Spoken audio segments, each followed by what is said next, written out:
Hello, hello, you beautiful, beautiful blossoming cucumbers of joy. How are you all doing?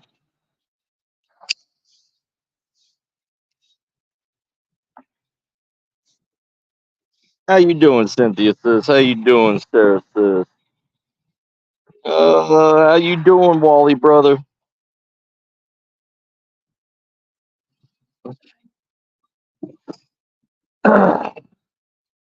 Anyway, so-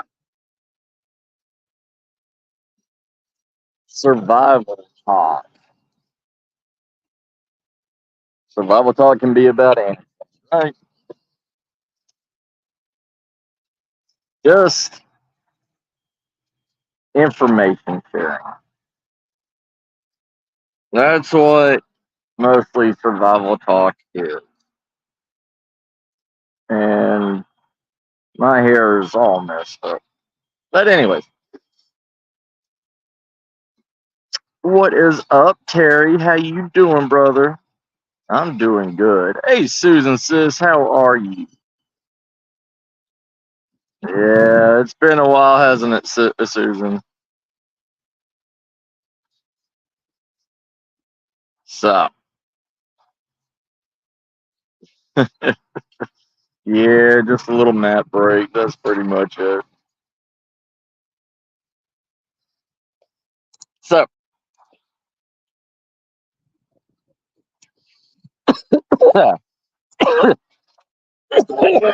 oh God, cigarette's gonna kill me one day, right? Oh well. So, hey, Ron, how you doing, brother? So, the world. I've been doing things. I've been doing live streams for a long time, telling people that they need to stock up on stuff. They need to get what is technically called forever foods. The whole rice, beans, honey, peanut butter BS, right? Forever foods will always be around, but the price on it is going up dramatically. If you haven't ever seen it, that the prices on forever kind of food, grains, oats, you know, filling forever foods. It's going to be harder and harder and harder to get a hold of these things. I looked at, I was at Sam's Club and everything this morning, and they had a 45-pound bag of rice, and it cost almost $130 for a 45-pound bag of rice. Usually, you can get a pound for $1, even exchange.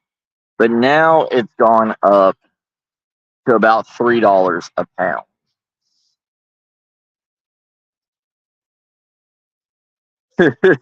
Right, Wally?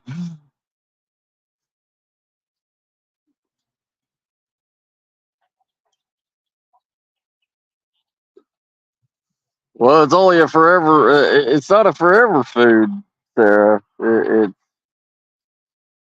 It's a plentiful source as long as the source is still alive.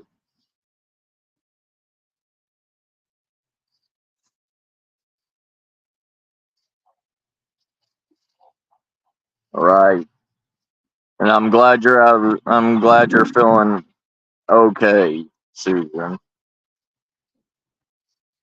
But the resources and everything that is needed to survive, to be able to feed, to be able to continue on is going high. Where a lot of sugar-esque foods and junk food is going down in cost. Most people think it's cheaper going to a fast food restaurant than it is cooking their own food.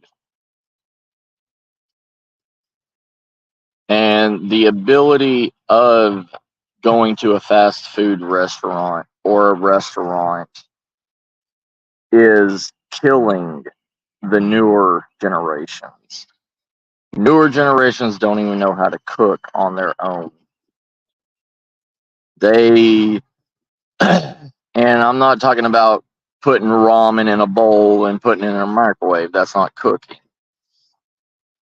And besides, if you're one of these, you know, Dollar Tree pick of the meal survivalists that's all over the YouTube and everywhere, they believe that ramen is going to be a forever food. Yes, it is technically a forever food, but the sodium and everything inside of it is going to kill you in the long run.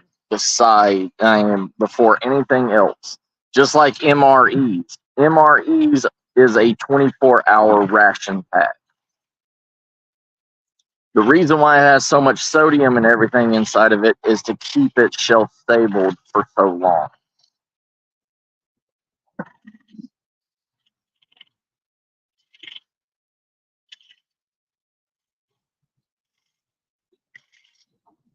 Yeah, that's Terry, Susan.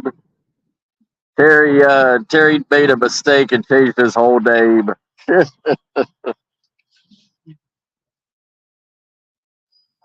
Yep. Speeds up your heart rate. It shuts down most of your organs, like your liver, your kidneys. The only good thing about salt, well, sodium, not just salt, is, I mean, it holds back water in your body so you don't lose it. Like if you're in desert climate, stuff like that, it's supposed to rehydrate your body. It's supposed to keep water inside of your body so you don't lose it while sweating.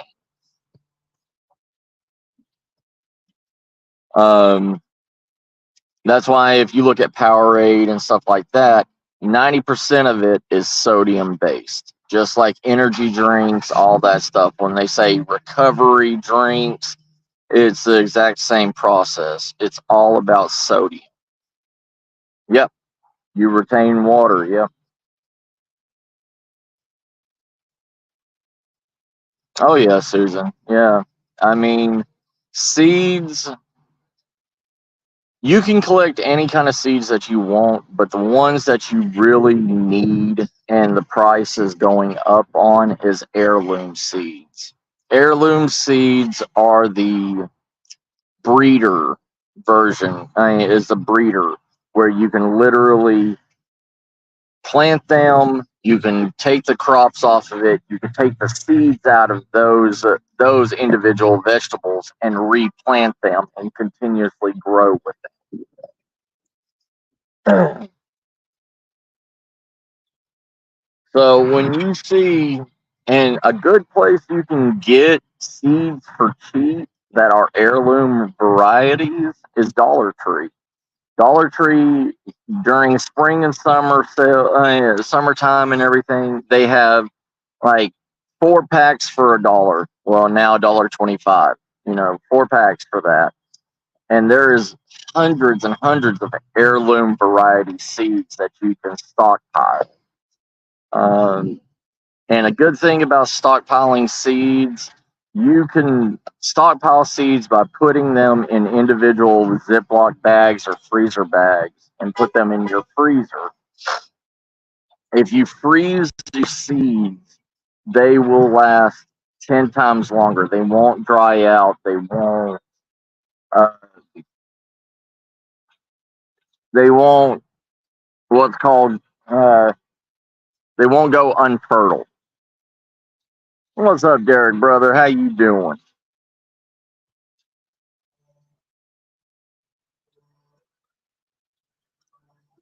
Sorry.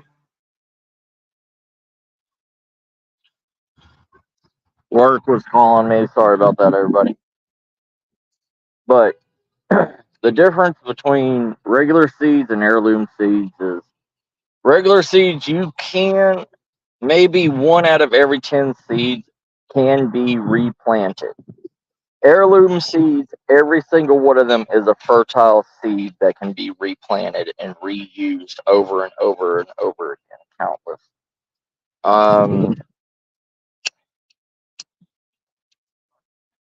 Also, at the beginning of winter and everything, like the beginning of fall, like right now, a lot of places, like up north and everything, they are going to start having sales and everything on like blackberry bushes, blueberry bushes, potatoes, stuff like that you can stock up on because they're trying to get rid of that stock. Oh, I'm good, brother. I'm good. How about you, Derek?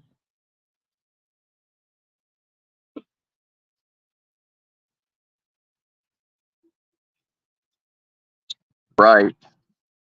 There's things about water.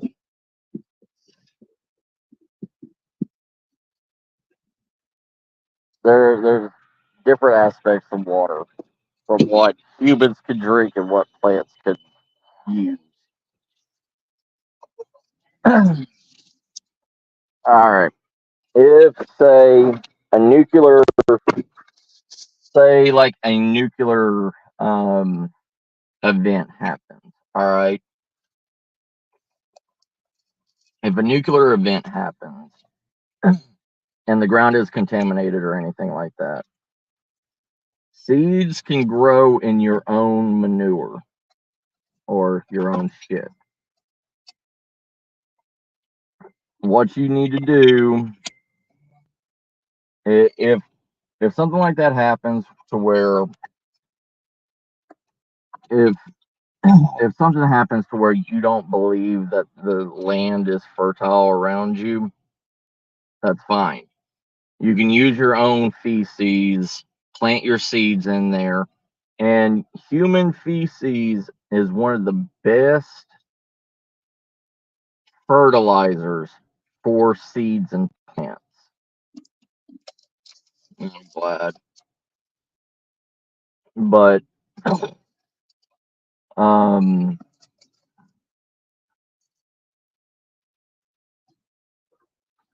okay,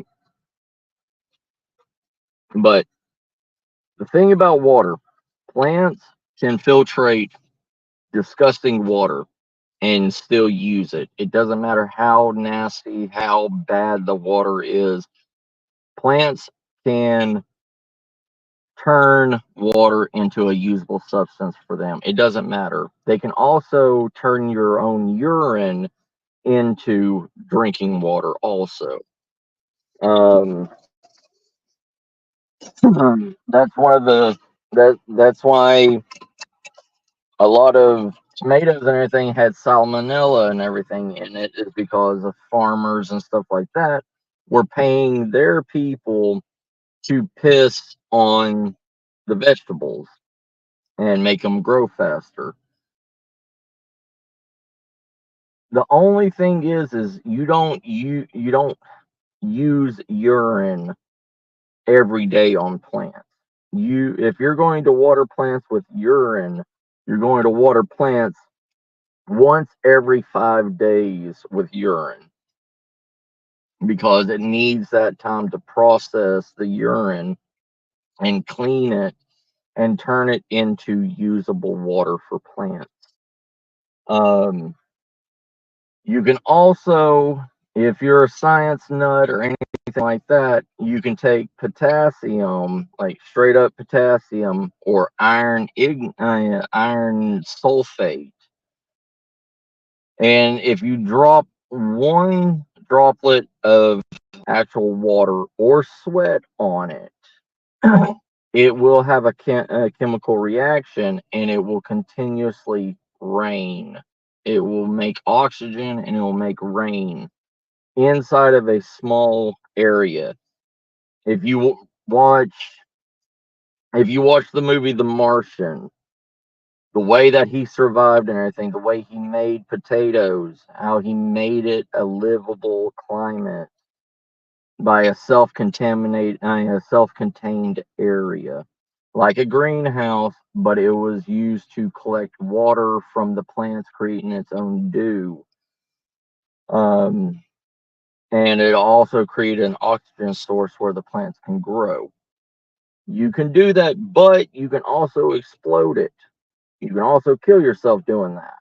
So if you're going to create your own SHTF garden, a self-contained garden area, what you need to do is, especially don't smoke in there in that, because everybody knows that oxygen in a can or anything like that, and if oxygen is in a contained area, and you light up a cigarette or you light up a lighter or anything like that, it's going to cause a spontaneous explosion. So you need to be careful with what you're doing. Um, preppers just aren't preppers just aren't idiotic, tinfoil hat wearing, uh, fascists. They're not that way. They're not all, destroy the fucking government and all the bullshit that what they made preppers and survivalists and everything look like when those idiots raided the White House. We're not stupid, but there is a handful of them that are stupid, and they're the ones that stereotype preppers and survivalists. So you need to learn what you're doing. Every You can use science, you can use, everyday knowledge to survive. And it's not a bad thing to understand basic chemistry when you need to survive, when you need to learn. It's the same thing with botany. If you take a basic 101 class or anything like that in a community college, they're free. Botany classes are pretty much free when they're training people, when they're teaching people. Yeah, the Karen preppers. Yeah. Um, it's everything is like Ouroboros, the never-ending snake, the snake that continuously eats itself. You have to. There's a lot of old tricks, yes, but even the old tricks that farmers knew and everything back 100 years ago.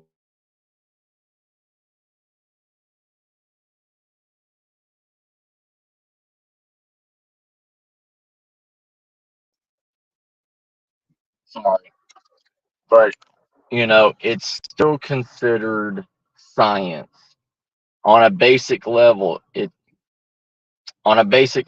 still considered science. What's up, brother? How you doing, everybody? This is Grinch, one of my old brothers. If y'all don't know Grinch or anything, you need to meet him and need to talk to him. Hey, Helly, how you doing, sis? But botany, it's a study of plants. Ooh, it's still science because you need to know what plants do, how the plants live, how the plants survive, how they thrive. If you try to take a plant from Arizona and you try to grow it in Canada, it's going to die on you unless you know how it is, what region safe areas it is, what temperatures, how much sunlight, everything that it needs to live. Um, Oh, we're doing good, brother. First step of everything is know your basics. Know what you need. Okay, sorry. It's just like your survival foods and everything. Only stock what you eat. If you've never had sardines in your life or Vienna sausages, do not stock sardines, Vienna sausages, mackerel, anything like that, because it's going to make you sick. And once something makes you sick when you're starving, you will not want to eat anything else for almost a week. Oh, you're good, Susan, sis. You're good. Just like every other survival food, stock up on spices. Continuously change the flavor profile of everything that you make. If you're going to live on beans and rice and bread, always change up the flavor because your body will start to reject that exact same flavor that you always make. If you just do regular pinto beans with some fat back and just the regular spices, salt, pepper, garlic, if you continuously eat that exact same thing, it's going to make you regret it. It's going to make you sick. You're not going to want it. It's called flavor rejection. It's the same thing with rice. It's the same thing with ramen noodles. It's the exact same thing everywhere. It doesn't matter what you are, where you're at, how you were raised.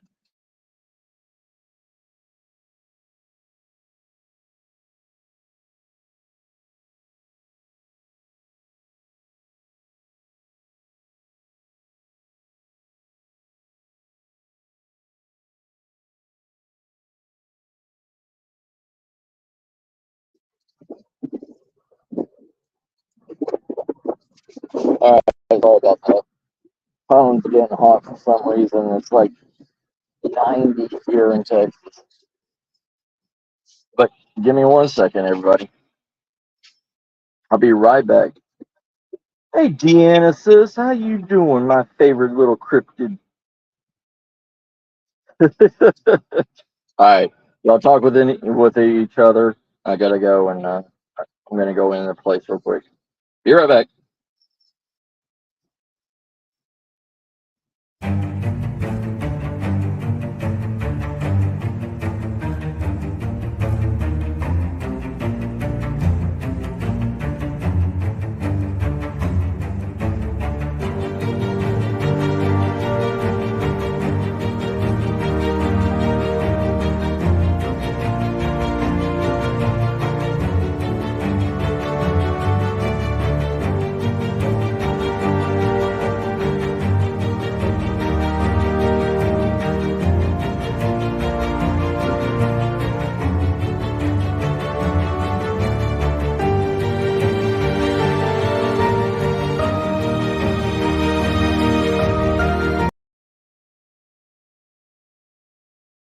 Do security at the. One guy this morning, about a half hour ago, if Luke could have killed, he would have killed me for asking for a driver's license. Oh, I understand. Especially when they're past that certain age. Yeah. No, sir. Take care, y'all. Thank you. You too.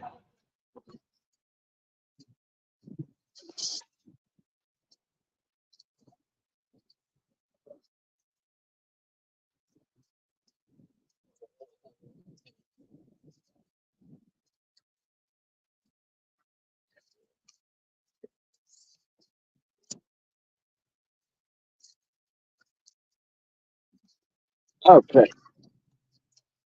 Anyway, sorry about all that.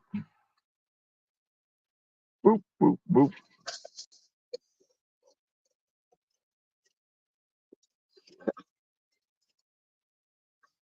Oh, yeah. Ellie, who are you marrying besides me, girl?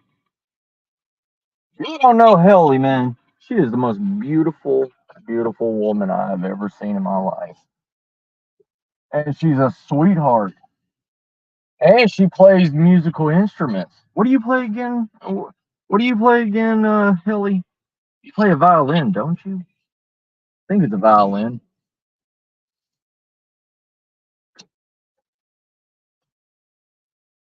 All right, I need to go get gas too. All right. Before we go on our little adventure. Yeah, I knew it. I knew it was a violin. Anyways, here, another break. Give me a second.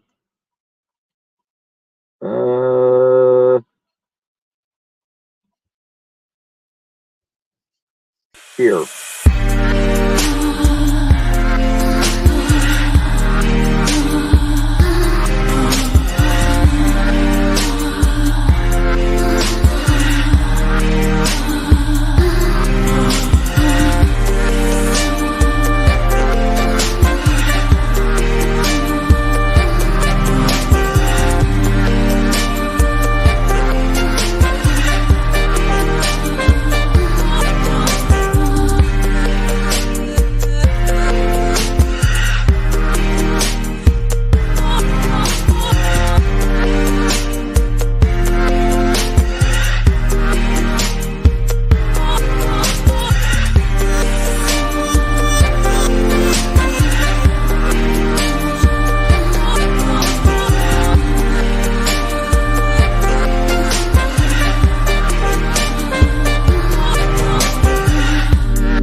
Oh my God.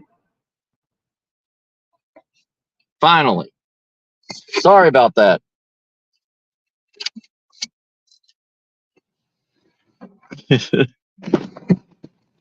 See, I'm so happy that everybody can get along. You know what I mean?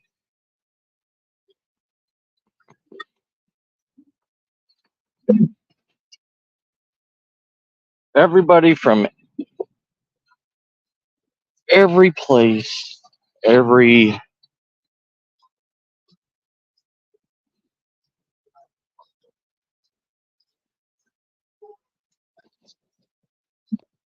from every country, can get along perfectly fine. And we know nothing about each other in real life, you know? Why can't we do that all over the internet?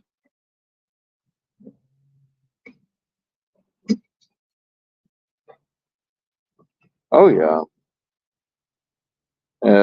My my phone went crazy on me because it got hot.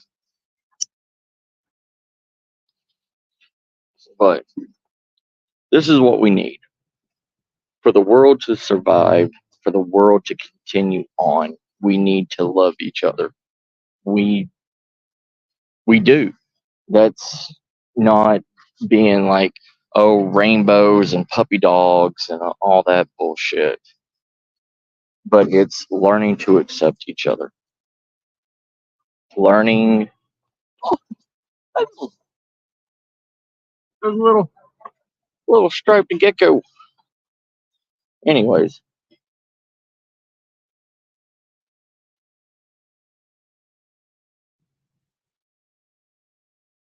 ain't that the truth, brother? Ain't that the truth, Bruce? But the world, yes, 90, 50% of the world is good people. 50% of the world is bad people. There is no middle ground. But in a world today, the way that everything is, where it's a me society, that's where all of this is going to fall apart.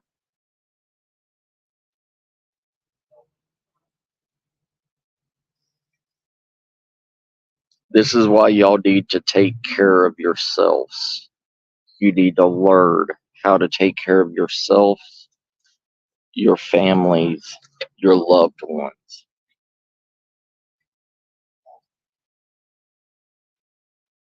When end times come, and they will be here, you know, it's happened to every great civilization since the beginning of history. It has. I'm not saying it's going to happen tomorrow. Right, Susan, there is. A lot of truth has been hidden. Everything, because the world is too politically correct. The world now babies its work, its citizens. The world babies everybody so they can continue on being the good little cash cow that they are, and continue working your 9 to 5 job, continue working your life away, and not be afraid.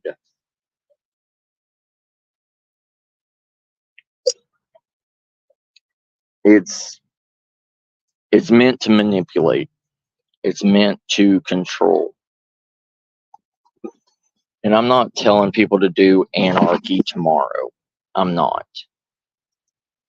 But make sure you are stable for anything that happens again. Who knows when another COVID scare is going to happen and everybody's going to be out of job? Who knows when there's going to be another flooding in the Midwest, or a fire in California and destroying thousands and thousands of crops, destroying thousands and thousands of livestock.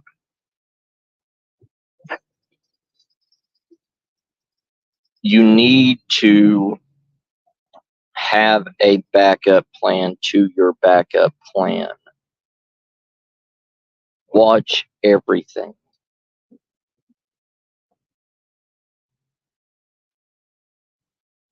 The world wants to revel in the discovery of aliens.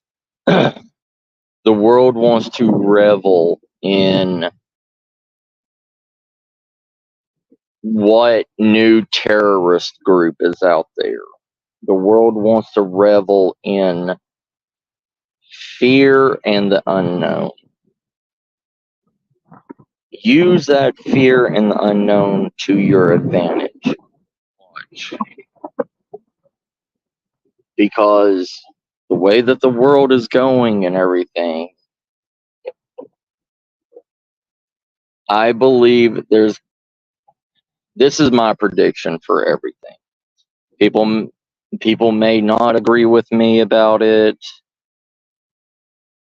Yeah, plan C. If you have to make plan A through Z, always be 5 steps ahead of the ones coming at you. And the way that the world is going and everything, I feel the next riots, the next,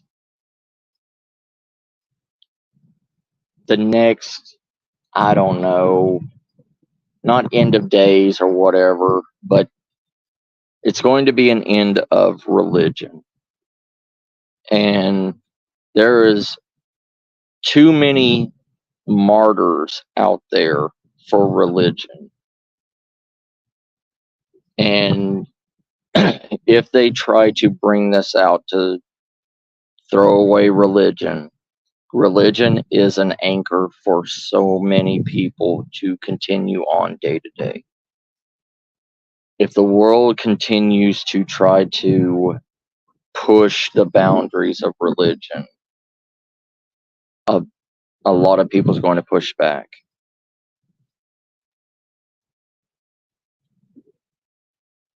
You think the BLM riots and everything were bad? Just look at France right now. France right now is going through riots. What? At least 4 riots a month since the last year. I mean, all these other countries are already rioting for other reasons. It's going to spread. It's going to infect. It's going to ruin a lot of stuff.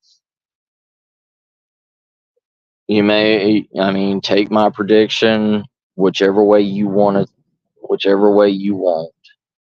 But in reality of everything, look at the recent riots that happened during COVID and everything with BLM.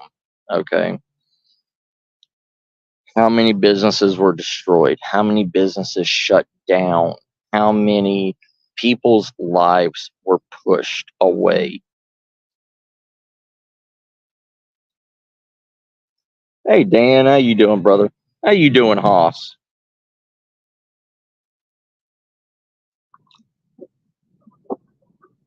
The world is in a void right now. Look at the everyday basis of just social media. Social media has destroyed people's take on reality. Social media has pushed people to be able to do whatever they want, whenever they want, and they think they can get away with it. And they do get away with it.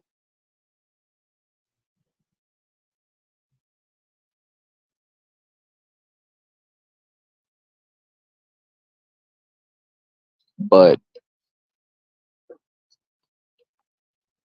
in the reality, you have to protect yourself. Even though we are a group of family, we are a group of brothers and sisters here. We're all over the world. There is no safe spot. There never will be a safe spot. There, you can think like Bezos and make an luxurious underground bunker for you and all your rich, boyfriends and girlfriends to come over.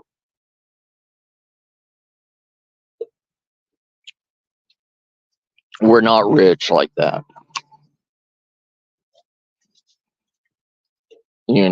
None of us are rich.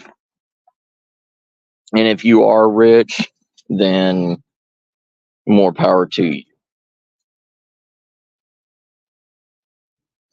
Right? But what you do need to know is take care of yourself. Because in the reality of everything, it's going to be you against everybody else. There is no safe haven. Even these small little prepper and survival groups and everything, they believe they're going to be able to survive everything. And if you look at any of the survivor groups or anything, aka Waco, Texas, aka Charles Manson's little group, every group that thought they were stronger than the military, thought they were stronger than the police, thought they were stronger than God, have all failed.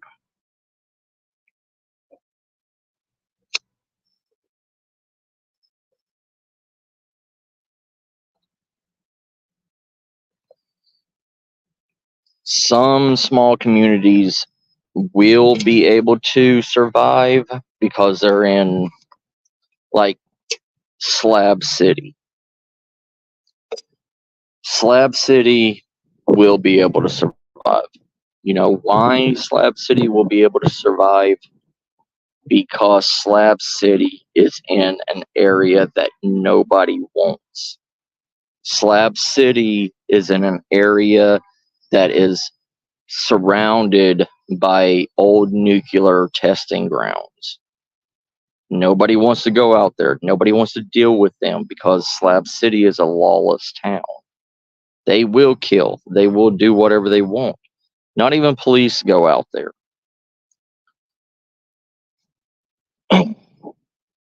It's the same thing as if shit happens. Places like Skid Row, places like Zombie Town in Compton, the drug-induced areas. Those are the places that nobody's going to want to touch because of so much is out there.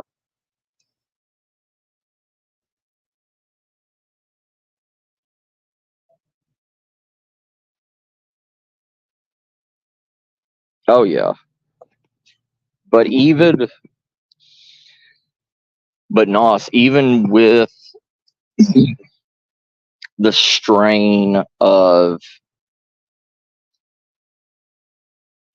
quartering your meals, the strain of doing long enduring chores all day long, people making sure that the gardens are watered, making sure that the plants are seeded, are growing right, all of that, long days in and out. The only ones that's really going to be able to survive are the ones that have been doing it for generations, like the Mormons, the Amish, the I can never say their name, Moans in Hawaii. Those are the groups that's going to be able to survive. because they were raised with that mentality. They were raised in that way. People in first world countries and first world states and everything that have all that, especially in the last 20 years, that have been taught it's all about me, will not know how to survive. Moan, I can never say the word. I can never say their name. And, like the New Zealand natives, they can survive. The Aborigines, they're going to be able to survive. The traditional Aborigines, mind you, not the New Age Aborigines. The ones that were raised in the cities, the ones that don't know anything about their ancestry.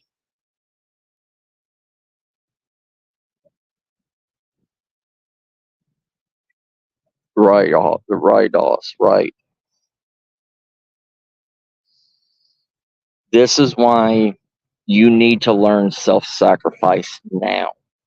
You need to learn how long can you go with bare minimum eating. Once a month, I'm a type 1 diabetic. Once a month for 24 hours, all I do is I fix three crackers with a spoonful of tuna on it. Plain tuna, nothing else added to it or anything. Love you, brother. You take care. But I eat one cracker with a spoonful of tuna on it. Just unflavored tuna, just straight out of can. I eat one of those, one cracker with one spoonful for breakfast, one cracker with one spoonful for lunch, one cracker and one spoonful for dinner. And I see how long I can go with that. You have to learn how to ration yourself. How you doing, Jessica? Hey, Tammy, how you doing, sis? How you doing, Shire? If you don't know how to ration yourself, you will never know how to survive in any kind of situation. You need to learn how little of a drink you can drink and still keep pushing. Look at the people that were in Louisiana during Katrina. They were stuck on their roofs. They had plenty of water around them to drink, but it was dirty swamp and mixed with salt water. They could not filter it. They could not drink it. It was thousands and thousands of liters, thousands of gallons of water around them, but they could not drink it. You have to learn. You have to push yourself past your means. If you do not push yourself, you will not know how to survive.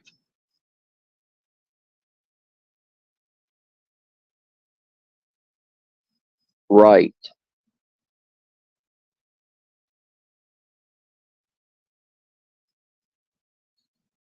Nice, Tammy, nice.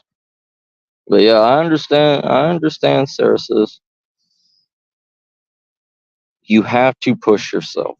You have to know your limits. Yeah. You can buy those from Norway, Wally, on eBay. they have miniature saltwater filtration machines that can filtrate, I think it's like 60 gallons of salt water, because it's on the giant cruise ships and everything, and they're in the middle of the ocean. So they put like a 60-gallon filtration system and everything on these life rafts, and after a certain amount of years, they have to take them off to and put new ones on. Oh, I'm good, Tammy says. I'm good. Yep. Oh yeah, there's I mean, there's plenty of ways that you can do that with like cheesecloth. If if you put cheesecloth, or you can make an old oh, what is it called? Like a steam, like a steam container. You pour salt water into a metal container, put it on a fire, run it through a copper wire, put holes in the copper wire for when the steam comes out, it steams and ventilates. You put a tarp over that and under it. The steam will raise up on top of the first tarp, then it will drip down as purified water onto the bottom. And then you'll also have a canister of salt, sea salt, that you can use for flavoring food, preserving meat, everything.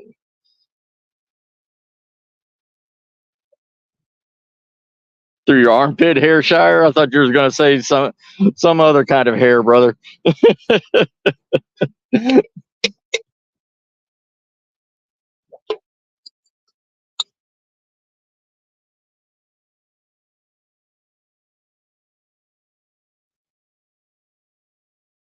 Oh, I'm so sorry to hear that, Tammy, sis. It's fine. I've always told everybody, I don't care. I don't care if y'all come and see me or anything. Your life is more important. Your life is more important than a live stream. And that's damn truth. I don't care. Because this thing will go on YouTube. You can watch it anytime, whatever. It's recorded in history. So life is more important than YouTube, always. But there's multiple ways to survive in any situation that you need. Yeah.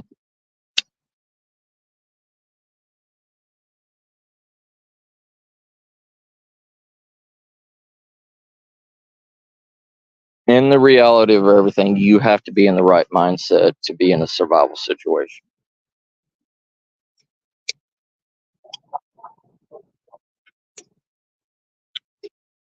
I missed you too, Tammy. Don't even worry, sis. I'm so sorry about your uncle. Yeah,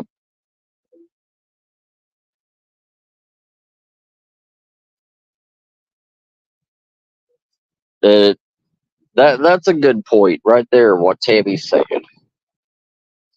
Medical, medical in survival situations. Medical at the end of time. Yeah, during a perfect reality and everything, we give free medical help. We have hospitals galore, we have medicine galore, everything.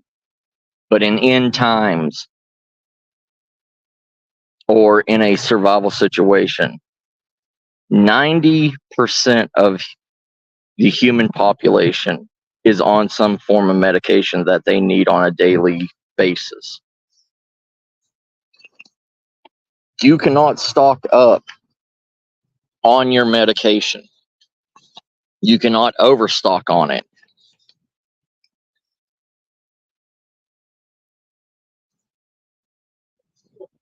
In times,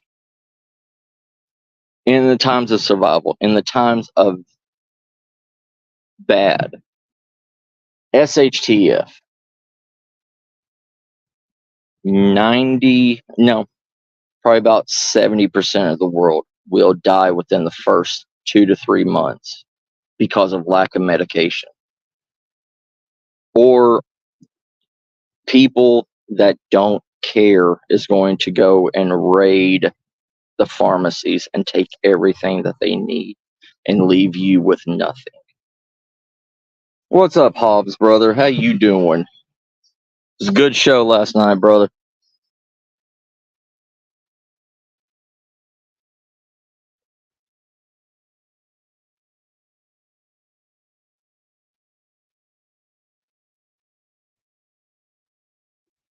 Yep.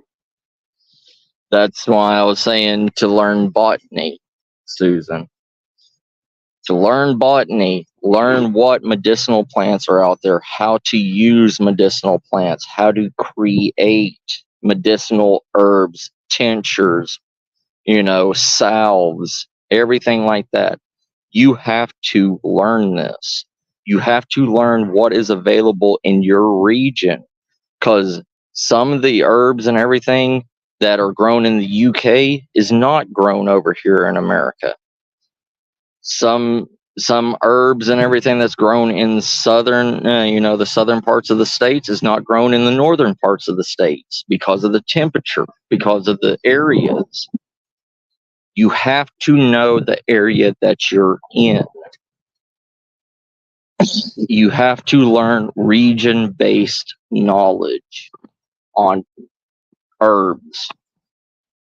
What is edible? What isn't edible? What looks like a blueberry could be a wolfberry that will poison you, that will kill you in less than, 2 days.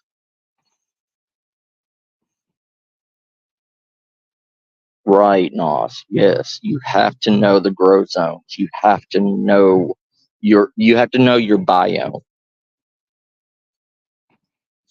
But there's also, if you need, let's say you need, let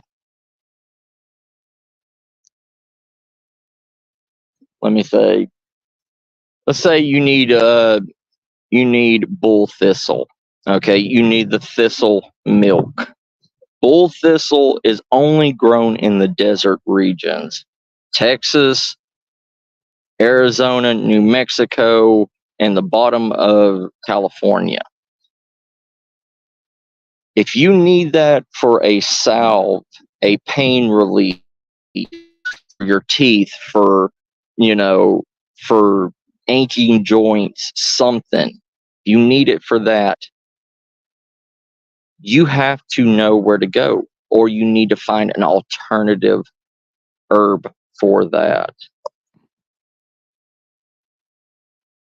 Yep. Yes, they are, Jessica.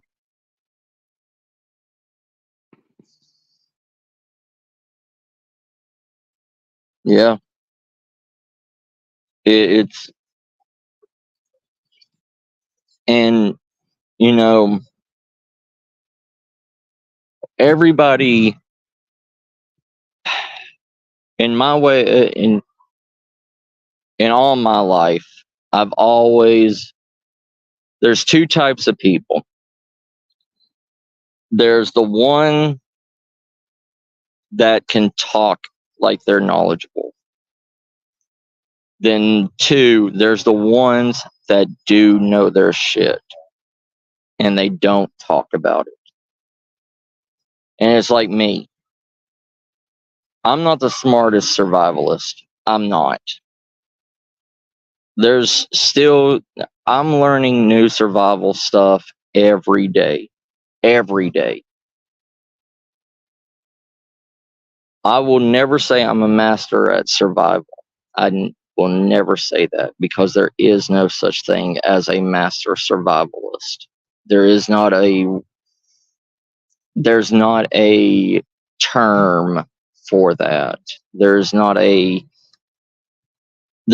piece of paper or a plaque saying that you're a master survivalist or a master prepper or any of that stuff.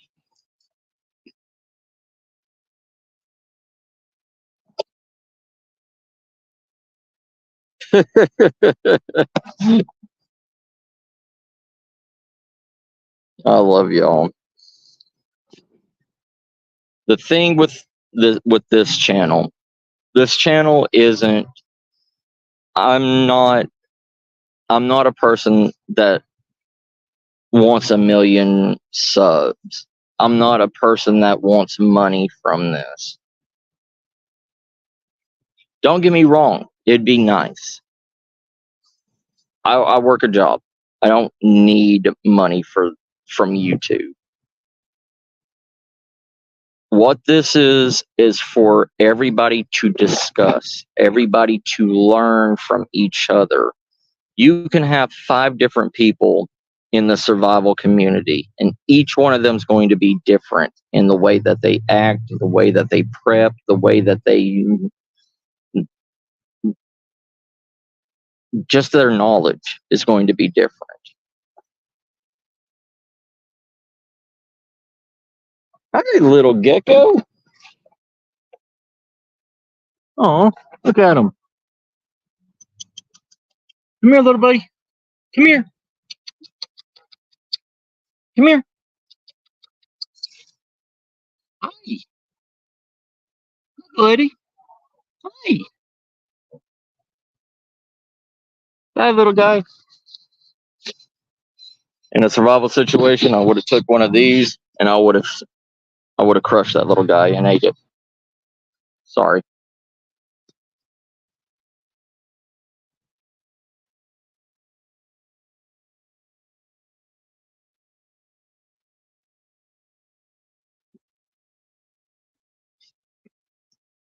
I know, right, brother? Hey, if they can make a luxury survival kit for $10K, $10,000 for a luxury handmade survival bag. Why can't we sell it for why can't we sell it for $1,000 a piece, right, Hobbs?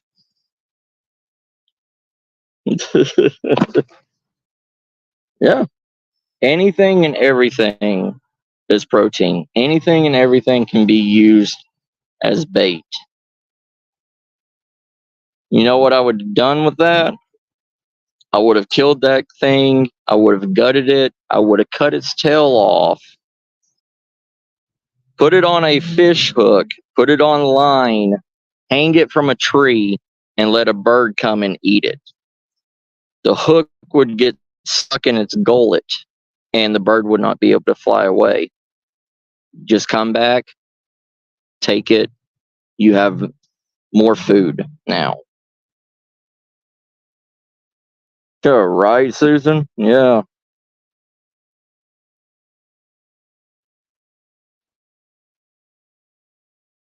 Oh, yeah.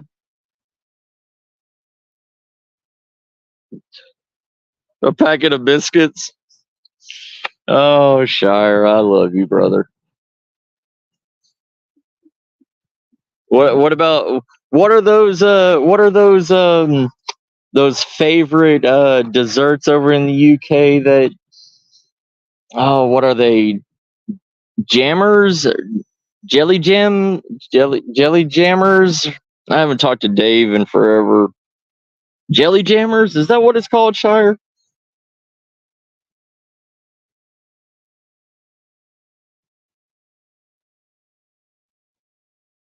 Yep.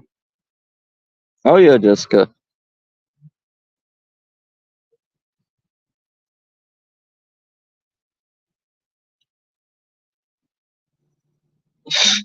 Yes, you will survive, Sarah. Everybody here. Jammy Dodgers, that's it. Yeah, thanks, Tammy. Yeah. Thanks, Nas. That's it. Jammy Dodgers. Yes, that's it. That's it. Tammy's promising me a specific cake from where she's from.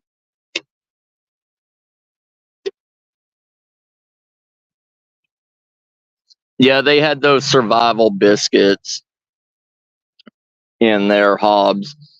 They had 20 of the SOS survival bars, and then they had 20 packs of the 6-ounce survival water.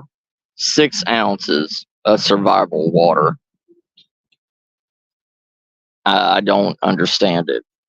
They could have just put in a Sawyer Mini water filtration kit, and it would have been, 10 times better than those little packets of water.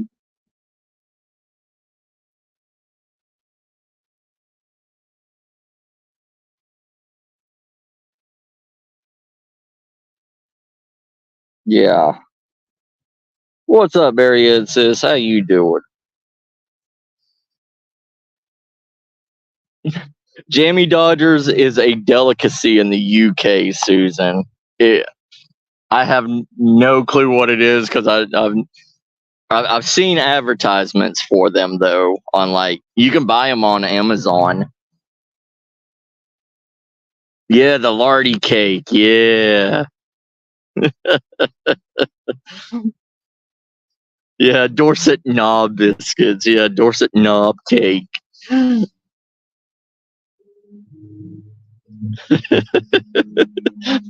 A Dorset knob cake is the version of an American fruit cake.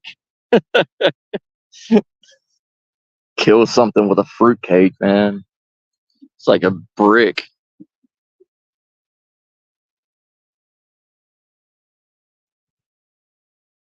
Yes, yes, it is. It is straight sugar. I'll tell you that right now, Sarah.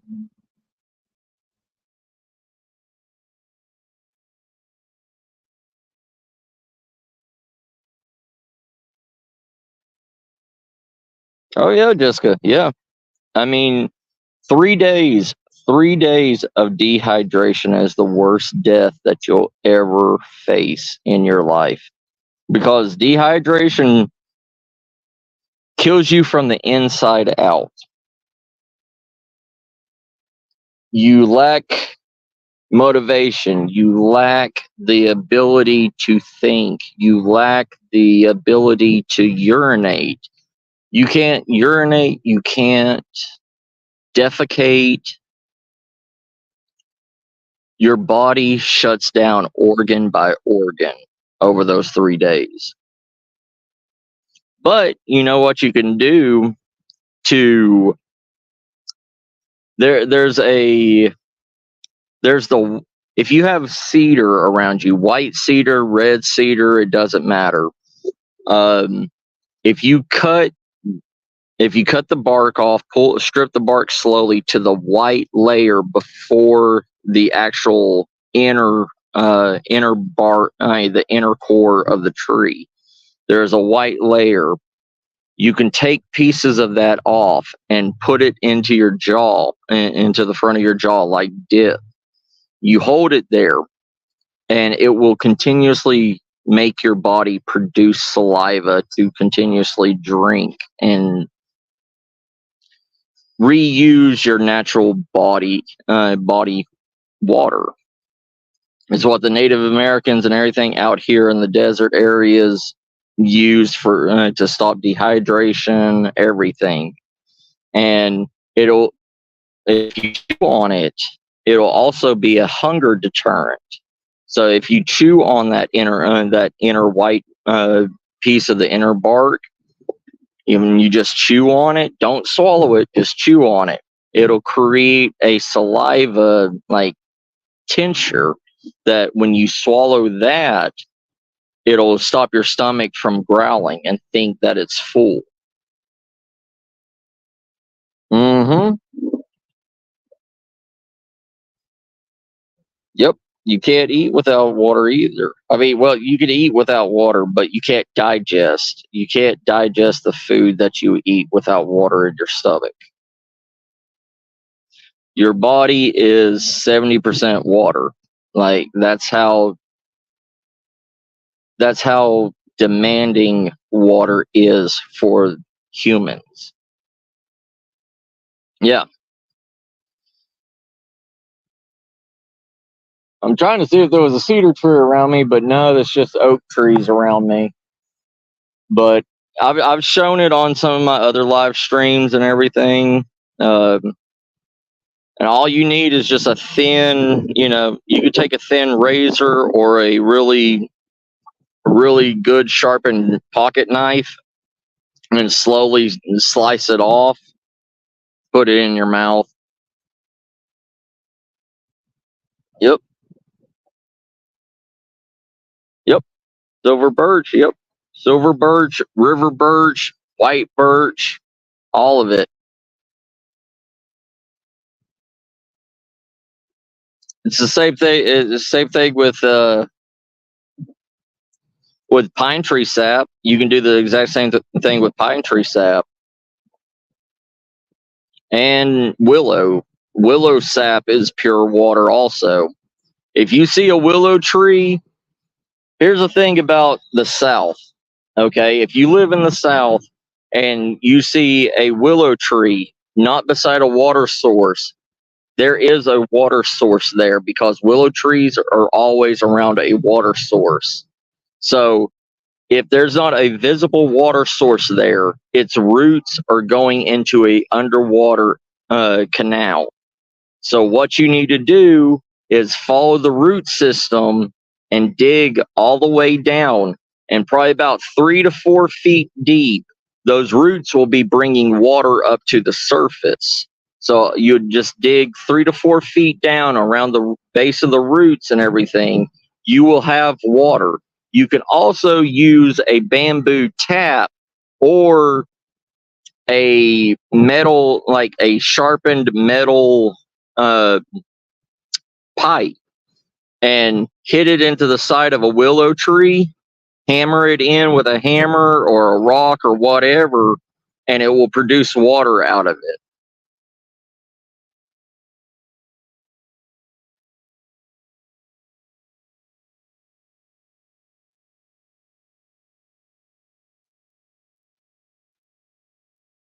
Yeah, you could literally drink herbivore. You can drink herbivore poo, like heavier ones, like cows, anything that has a strict plant-based diet, like elephants, rhinos, giraffes, cattle, water buffalo, buffalo itself. You can also use cow patties and everything to absorb rainwater, and it'd be like a sponge. You can absorb rainwater out of it, and you can still use that water. And their poo is 90% vegetables, so it's a filtration system. You can't drink it on a daily basis, but you can still drink it in a survival situation, and it'll come out pure water.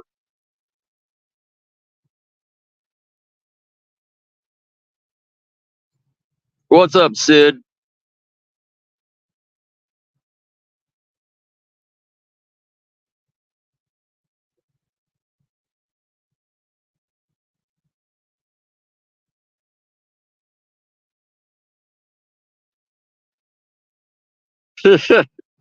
Rideshire.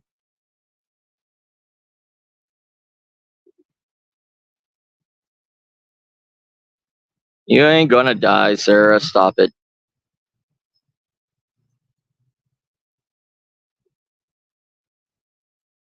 Oh, nothing. Doing, just doing survival talk, Sid. Just helping our brothers and sisters and everything understand and continue on with making sure that they have a plan A, B, and C at least. And another good thing. Oh, another good thing that you can learn. Pinto beans. All right.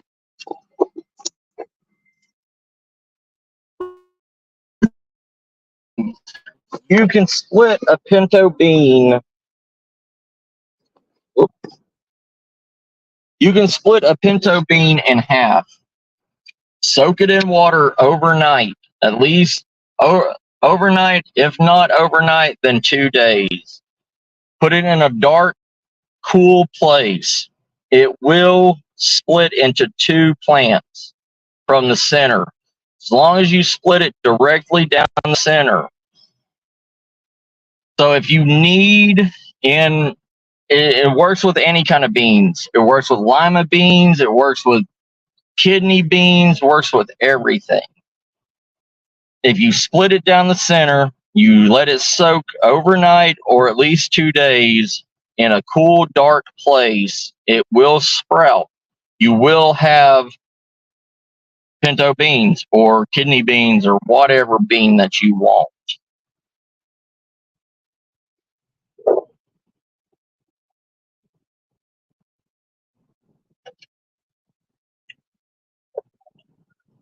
It is. That's why they call pinto beans forever foods, because it doesn't matter how long a pinto bean stays dormant, it can always be regrown. And that was a staple in the South after the Civil War. It was a staple in the South after the Civil War. I mean,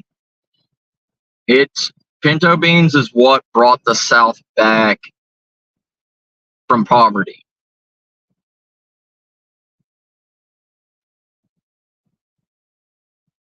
Hold up. I'm missing people.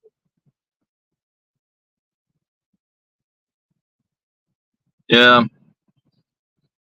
Or get orange juice. If you got orange juice, it'll do the exact same thing as Gatorade will.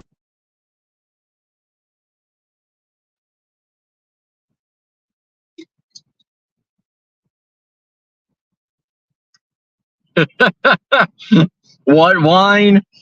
A good Merlot, a good, good Merlot.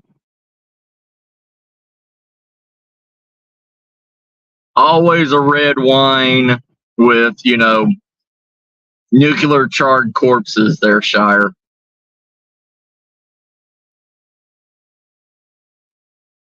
Oh yeah.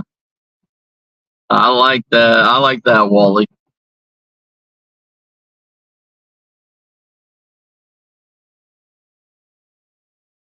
Yep. See, your brother isn't crazy there, Sarah. Yep. Carbonated water, soda water, or Topo Chico. Because I know Sarah's in California, so they got a shitload of Topo Chico.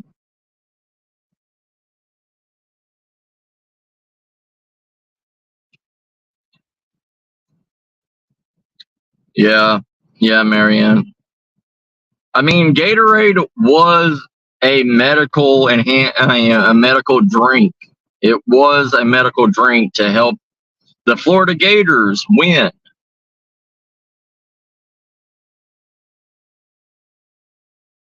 Me, your brother. I'm not crazy.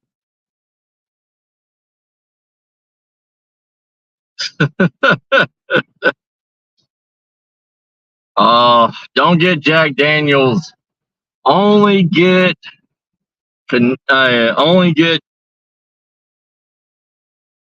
Oh, sorry, everybody.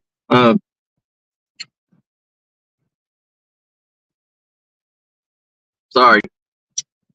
Crap. I'm forgetting what it is. I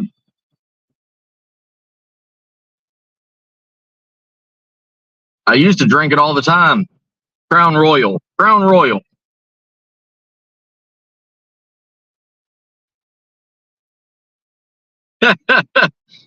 That's a good excuse there, Danny. But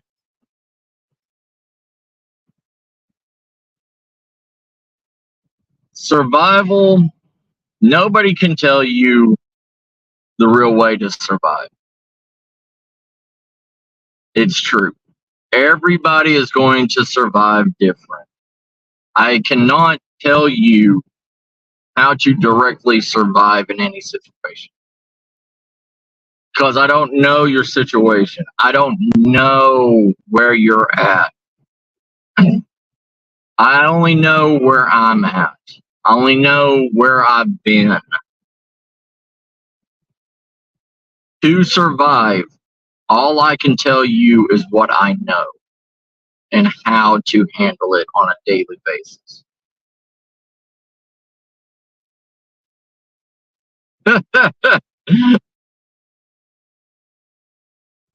Nah, you gotta get yourself some of that backwoods moonshine there, Danny. Then nothing can survive.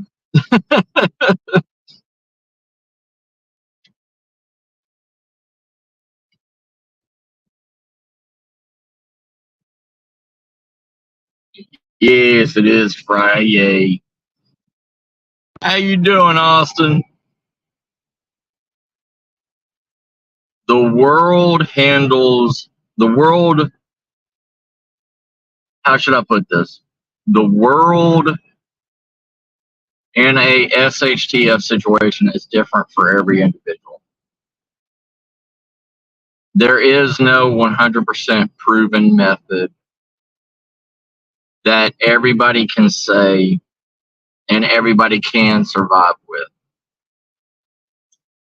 Survival is all about your skill set, all about your mindset. Survival is how you handle the current situation.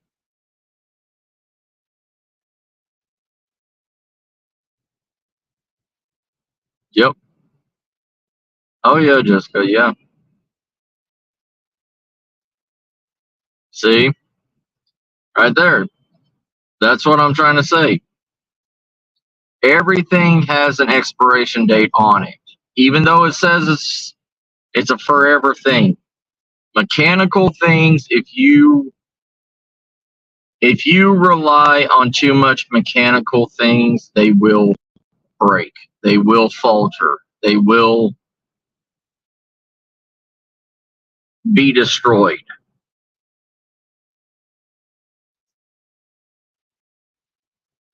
There is man-made stuff is meant to last longer than normal. But if you know what's in the wilderness, if you know what you have at hand, nature will always provide what you need in the darkest times. Remember that. Nature will always provide what you need when in the darkest of times.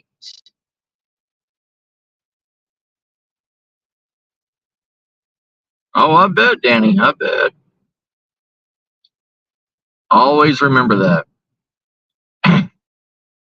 Don't think because you watch bushcrafters and all this stuff that they go out into the wilderness and make all this stuff easy. It's not easy.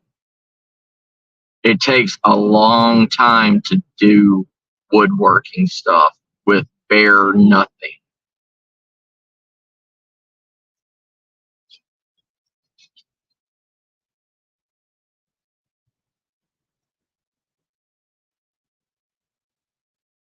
Right, Shire, right. That's why I was saying your mentality and everything. If you are not willing to take the shock of reality, if you can't handle sudden shocks of unknowing,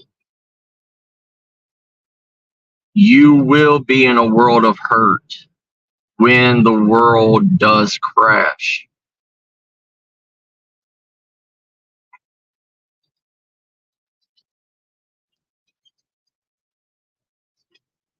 But there's some people that are oblivious. There are some people that is completely oblivious to signs. There's people that are oblivious and look just straight with blinders on.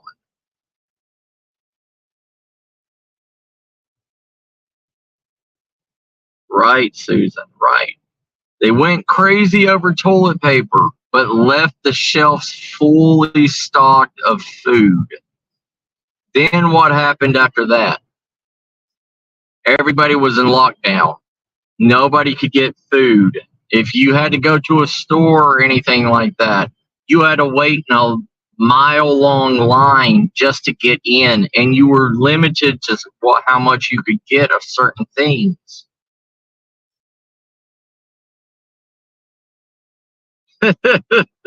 Right, Jessica? The world handles every situation completely different.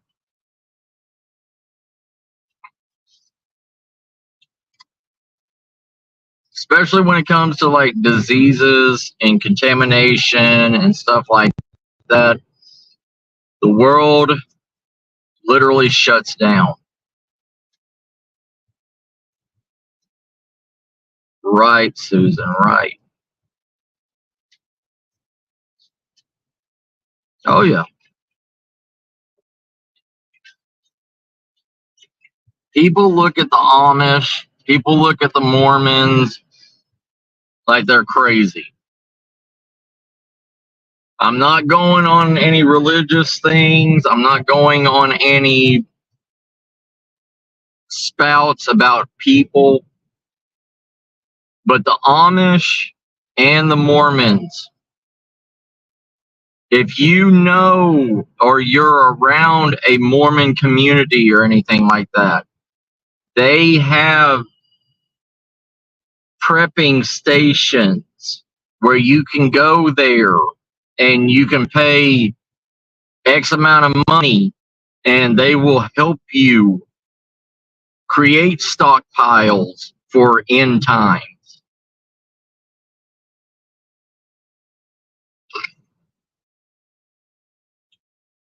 Technically, you can clean your ass in any kind of water there, Sarah. You really don't need you don't need toilet paper. If you've got water and you've got a rag, people done that for generations, thousands of years. Yeah.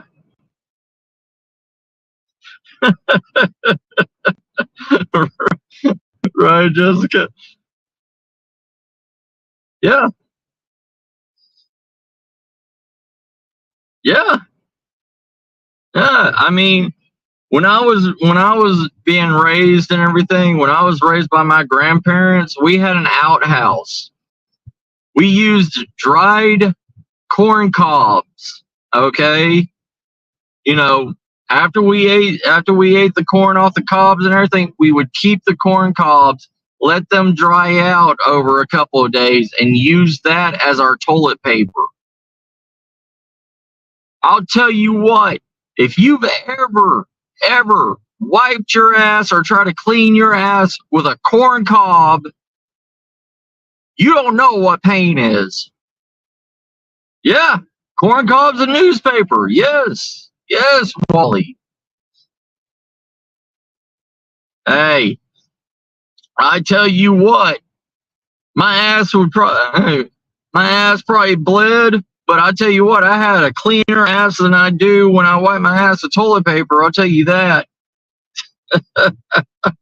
Yeah.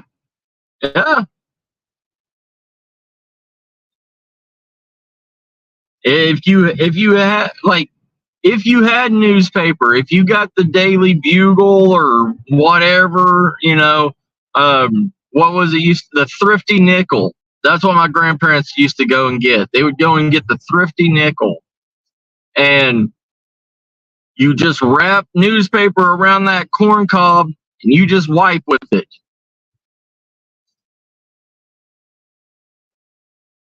Yep.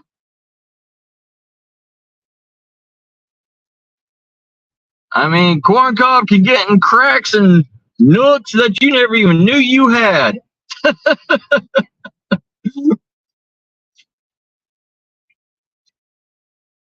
Oh, yeah. Yeah, the Sears catalog. Yeah, brother. Whatever we could get our hands on. The phone book. Yeah, we used the Yellow Pages, all right. That's why it's called the Yellow Pages.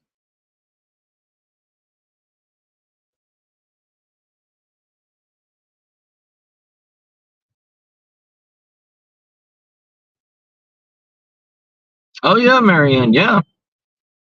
That mindset. Even, I'm not talking about the religious standpoint. I'm talking about the survival the survival aspect of those communities. Yeah.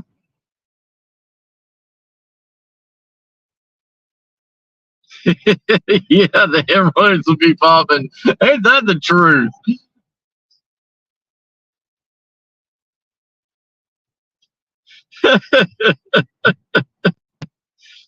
Oh, yeah, Susan. Yeah. I mean, like,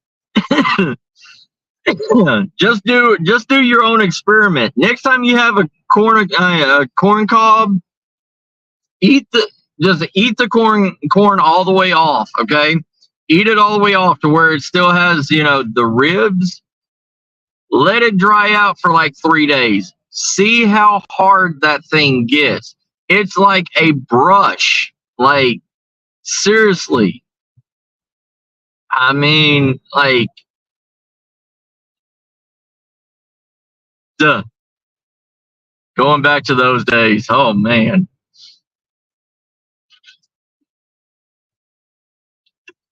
Mhm. Oh, yeah. But this is, the world. The world doesn't understand what it was to be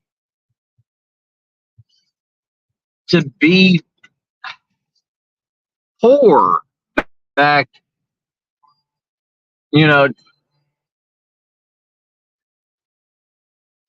People don't understand what it was to be poor 50 years ago. And 50 years ago was not that long of a time. We always talk, how our ancestors survived and all this stuff and everything.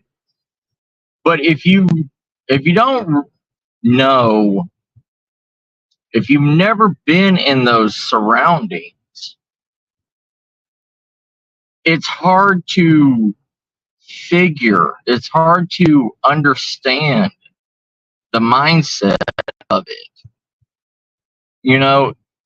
If you were in a poor family, everything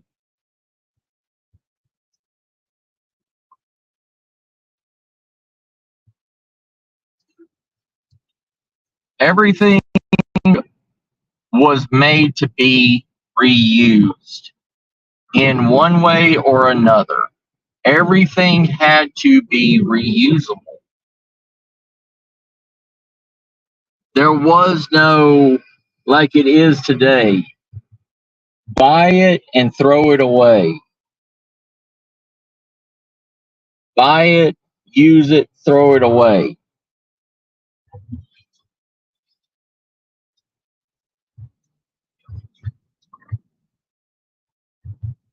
It's today's society is buy it, use it, toss it.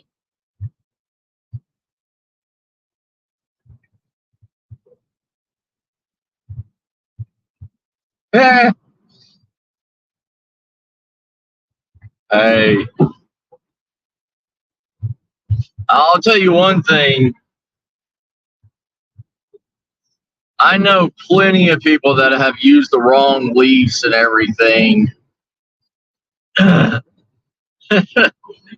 in camping. They have used the completely wrong leaves and got poison ivy all in their asshole. Could you imagine? Could you females imagine you being on a camping trip with somebody that doesn't know anything that they're doing, and they bring you back poison ivy or poison oak leaves to use as toilet paper? Could you imagine getting, oh man, just imagine getting poison ivy in your hoo-ha.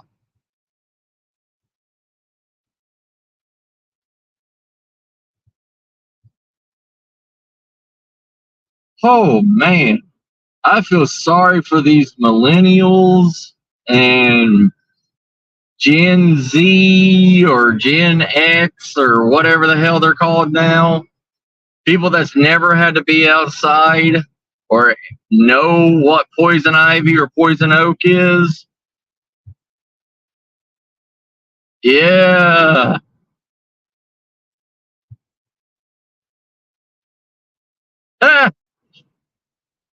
Right, Tammy?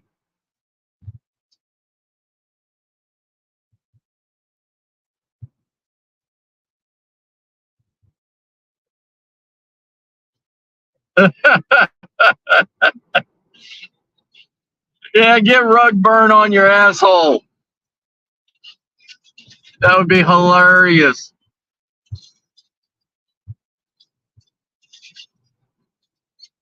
Ain't that the truth, Tammy? Oh my God.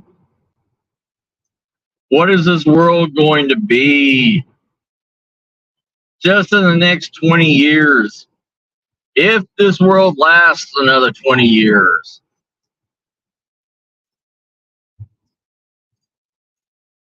I hope this world continues to live. I do.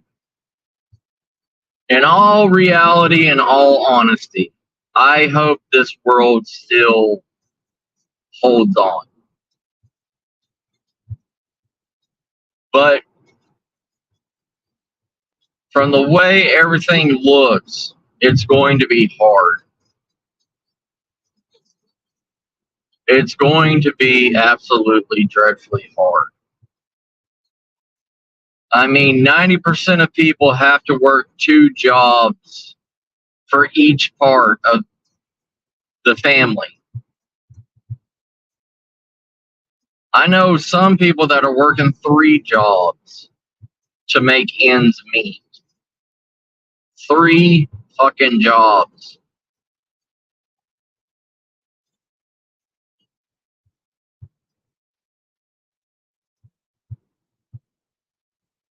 Just to afford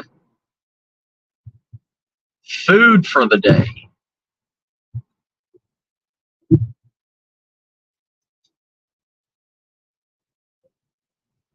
The world is bad.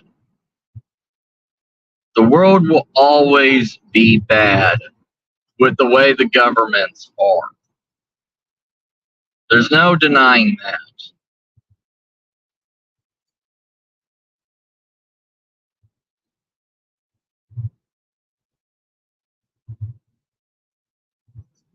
What's up, Fluffy brother? How you doing?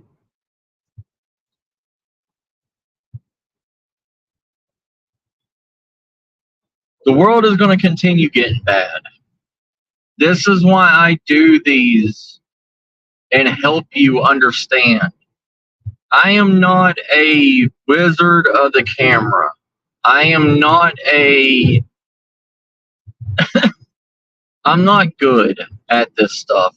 I'm only good at talking when people is around.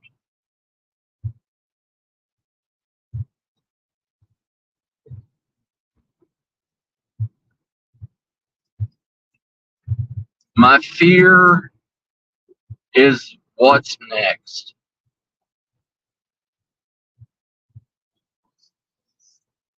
And the answer to that is we don't know what's next. We don't know what new bullshit is around the corner.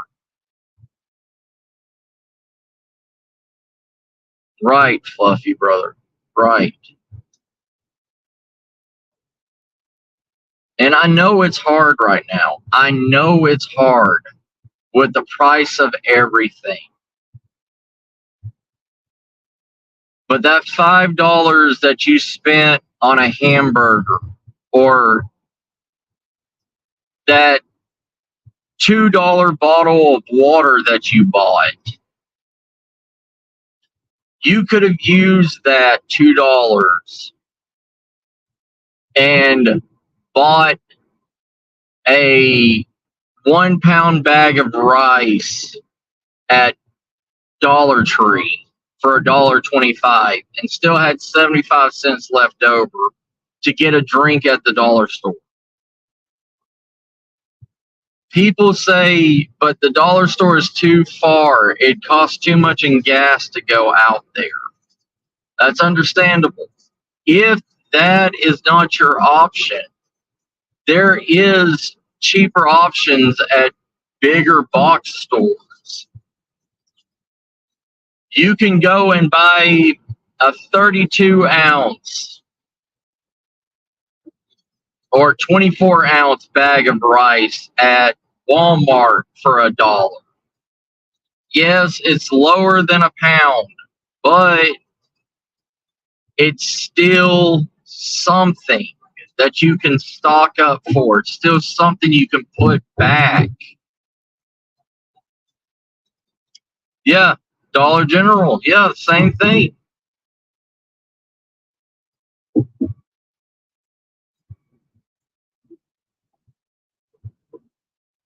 Yeah. If you're in a place where you can grow your own stuff. Yeah, I know, right?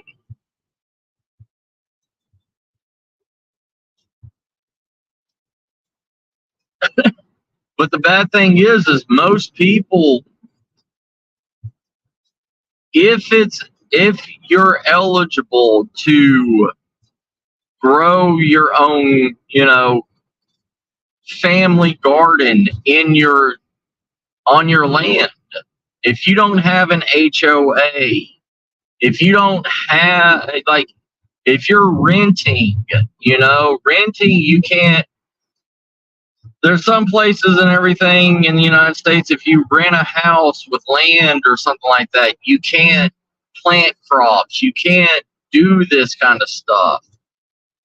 And that's fine, But you can have potted plants on your porch.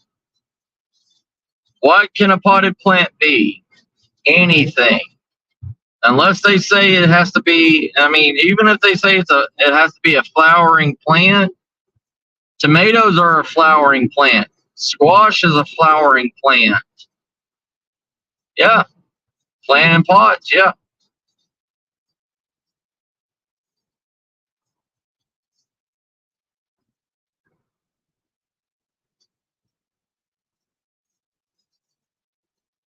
Yeah.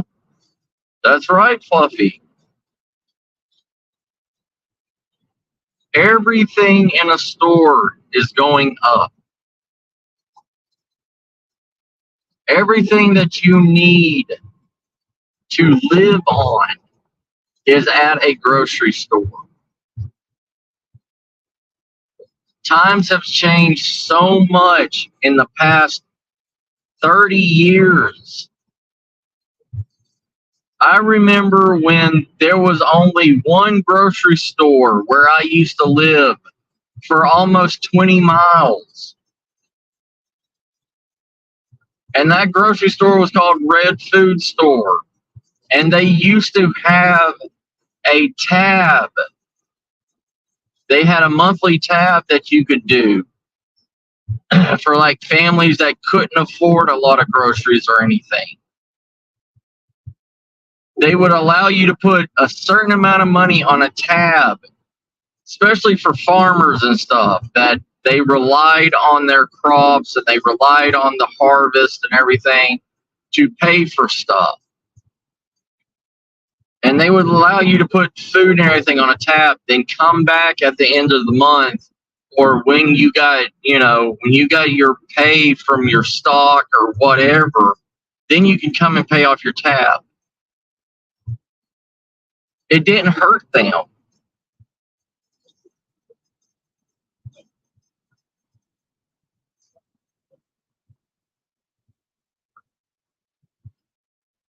Yeah.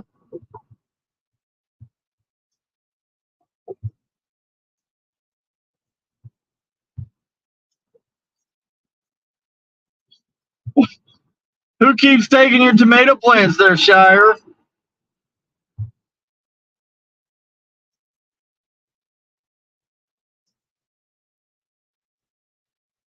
Oh yeah. I've always wanted to say, if end times happen, my compound, my castle is open to my family. And when I say my family, I mean people that are close to me and my family.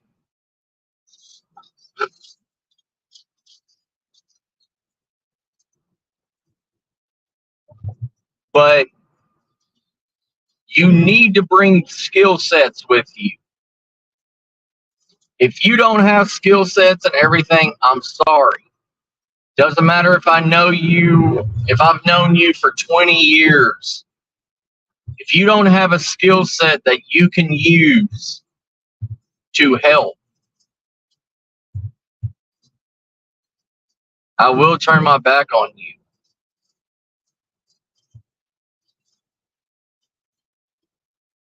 And it's harsh to say that. It is harsh to say that. But you have to look at the resources and everything that it's going to have to take to shelter you, to feed you, to train you. And then, what if I spend 2 months with you and train you, and I train you to be a gardener, and I send you out to make a garden, and your whole entire garden dies because you did something wrong. One, you wasted all my resources, my food, my training, my water, everything. You wasted my seeds. I don't know how many seeds you could have used. You wasted my seeds, my resources. Again,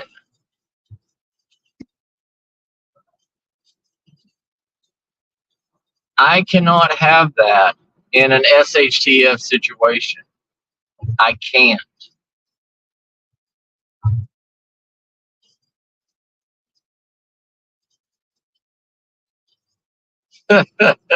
Sarah.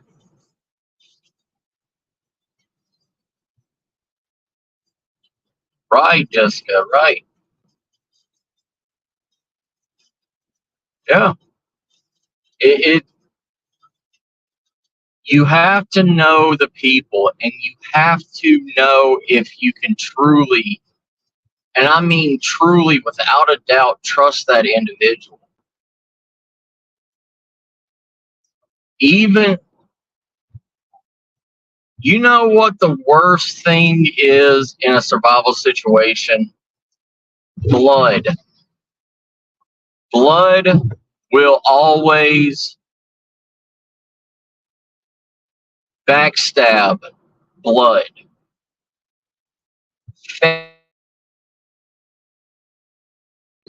Cut your throat before anybody else will. Because family believe that they are family. They will use your trust, they will use your love against you at any time. They will use it.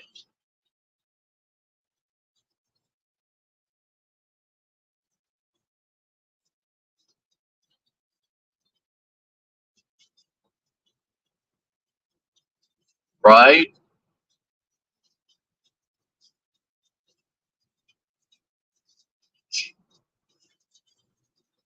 You ain't out, Ron.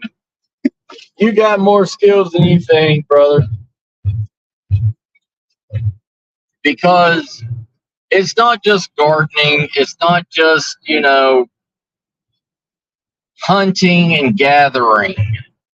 You need everybody that has a skill set. You need people that know how to build. You need people that know how to you need people that know how to build. You need people that know how to, I don't know, make clothes. You need people that know how to work on guns. You need people that have all like different skill sets. And I'm talking about a master in one skill. I mean, it doesn't mean that just because you're a gunsmith or whatever, and you can work on any gun, that saves your ass from getting out in the field and, chasing down a goat to kill it for lunch. I mean, you're still going to be doing other shit on the property. You're not just going to be sitting back and relaxing until a gun breaks. Everybody needs a skill set. I mean, especially if you're a cook. You know how many people will give hand over fist for somebody to be in their compound that knows how to cook? I'm talking about if you can turn week old gruel into something, spectacular. People would give up their newborn child to have you in their camp.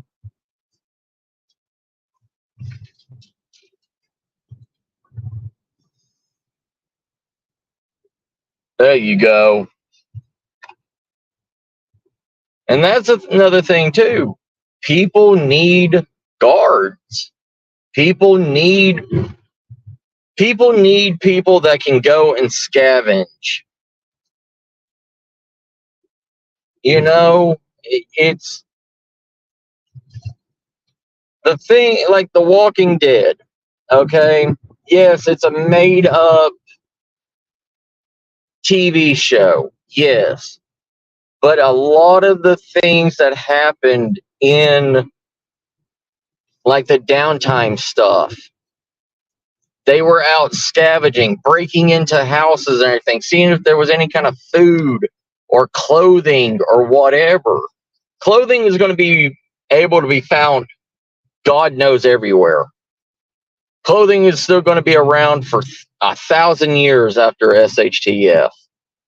No offense, but clothing is going to be. There's 5 million Goodwills out there or secondhand shops out there. You're going to be able to find clothing left and right. But if you know how to make wool clothing, or you know how to process wool, you know how to do that kind of stuff to make it through the winter times, that's something that you will need. But there is a skill, there is a job for everybody that's going to be in the SHTF. And it's true, like a lot of people is going to have their stockpiles set up and everything for about a year for their family. But what happens after that year? What happens if you get sick? What happens if you cannot be the sole provider for your family no more? You need to rely on others at that time. And what's the best way? And tell you the truth, if I'm in a wheelchair and everything and I bring you into the thing, don't think that I can't put a bullet between your eyes.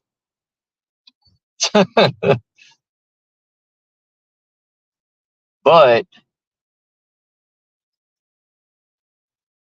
this for that. You become a scavenger for me and my family. You get to live. You get to eat with us. You get safety. But you have to continuously keep bringing shit back.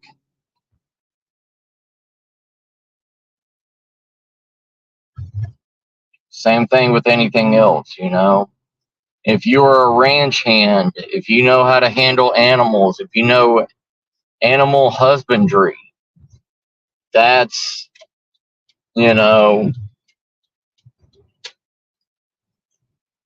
that's a skill. That's a skill that not a lot of people have.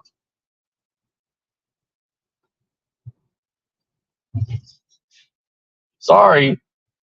I'm trying to read while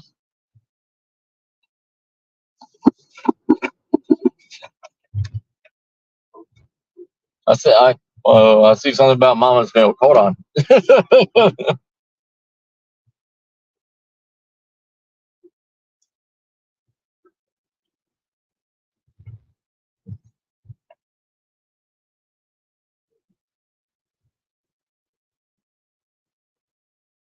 Yeah, Jessica, yeah.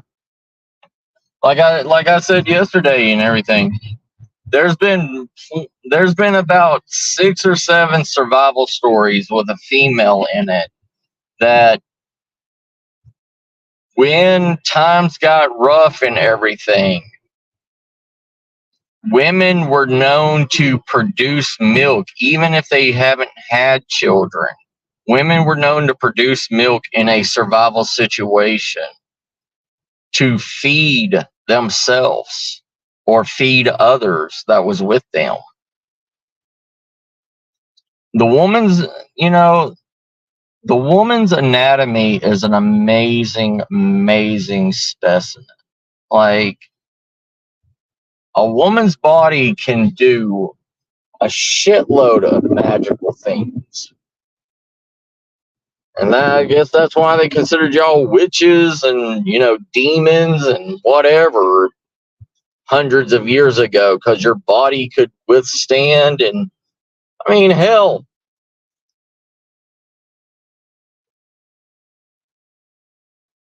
women can bleed for 7 days and not die. Like, and I know it's not the same kind of blood system, but the thing is in ancient times and everything, men drank the female's blood, like your menstrual blood. It fed men, and it's kind of a dual purpose thing. Blood is full of nutrients.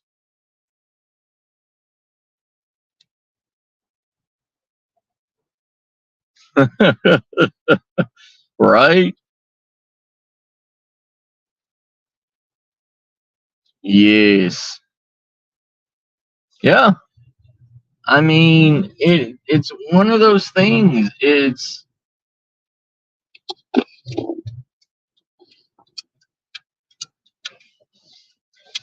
everything on humans has been, how should I put it?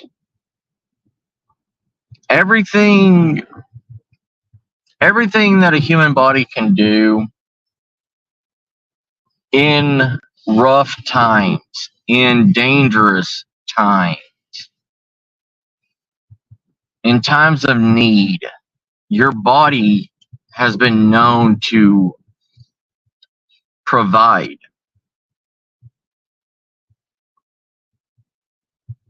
And take care of you.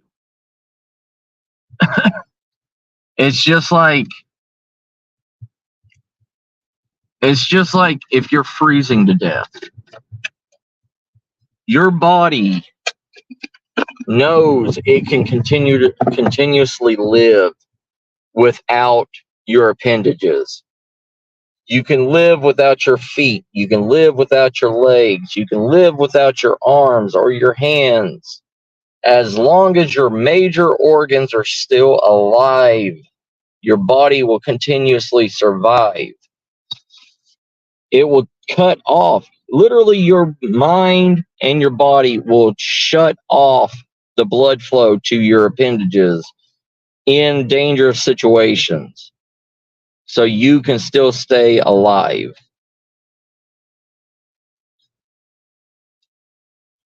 Sounds weird, but your mind has its own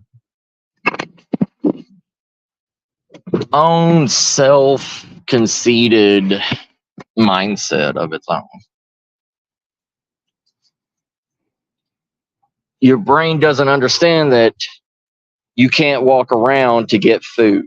Your brain doesn't understand that you're not going to be able to drink water if you lose your legs or you lose your arms. But it goes to those extremes to keep you alive. Is it its own form of hell that it does that to you? Instead of letting you freeze to death, it'd rather you kill yourself from dehydration or lack of food.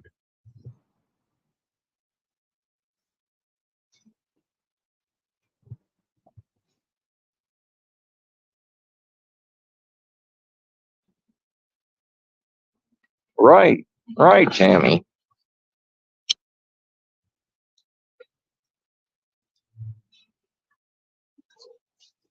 But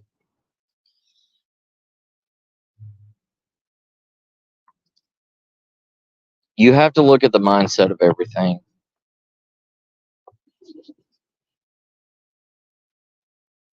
In reality, to be able to survive SHTF, you have to learn to live without people.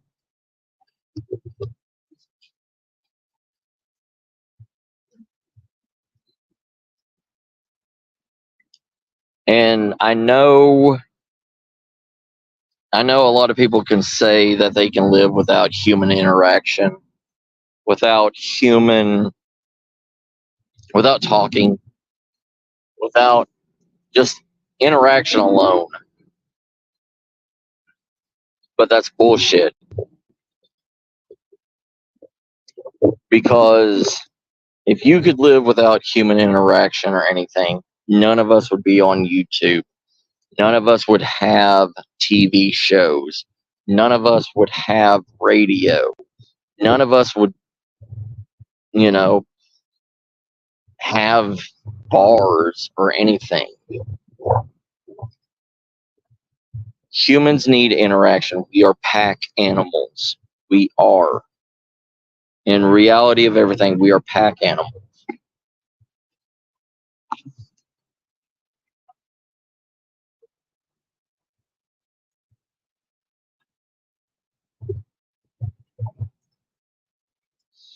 Trust me, Jessica. I thought I was the exact same way. I thought I could live without human interaction. I thought I could be alone. But even though I don't talk to a lot of people and I don't interact with a lot of people, I would still see myself at a coffee shop. I would still see myself at a bar. I would still see myself somewhere that had humans there.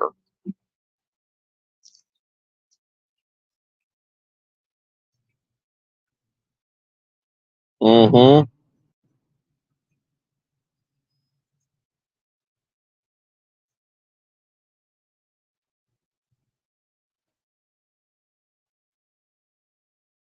Yeah.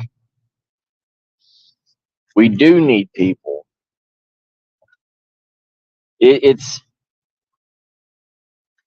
different it's different because we are in a perfect society where there is thousands of people around us all day long. We say we don't need them. We say we don't need that interaction. Even the most hardcore people have been to, what are they called? The isolation chambers, the suppression chambers, or whatever they are, like complete silence, complete nothing, just them by themselves. And 90%, like, it was probably like 2 out of every 4 people that said that they were lone wolves and didn't need humans. It was 2 out of every 4 that was scared of being in there, scared of being completely alone. The other 2, they liked it, but it felt uncomfortable for them because they knew they were only going to be in there for a little while. Hey, Nubby, how you doing, brother?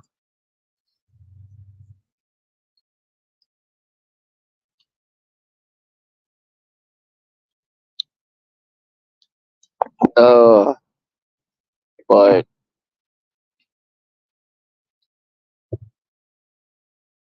the world is a spectacular place. The world is also your own hell.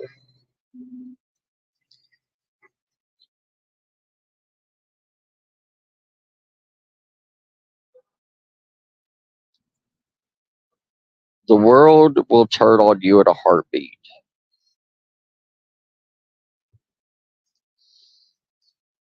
The world will turn on you in a heartbeat, but it will also need you in a moment's notice.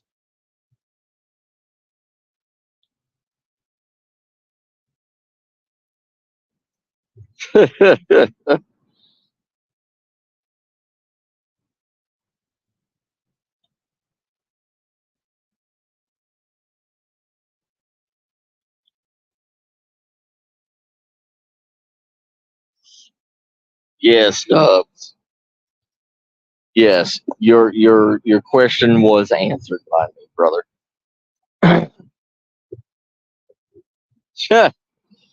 Yeah, I'm gonna be Nub's Secretary of Defense.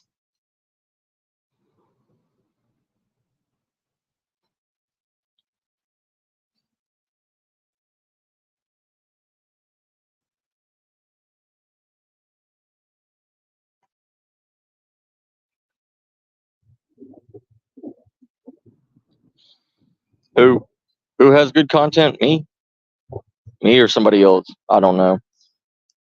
If I have good content, thank you.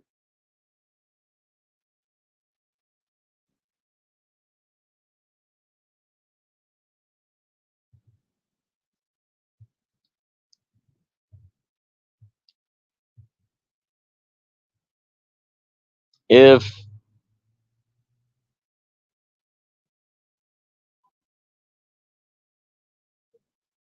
with the world changing, thank you, Wally, brother.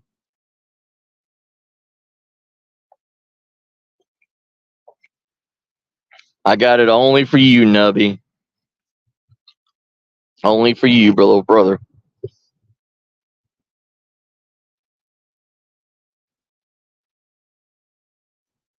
Thank you very good, sis.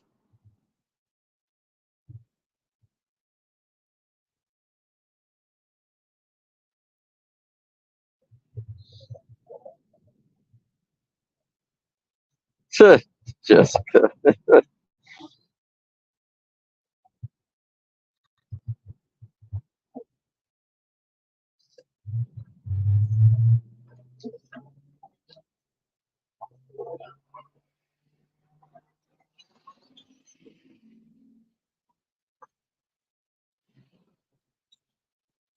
You know, I don't want to say that the world is already in danger.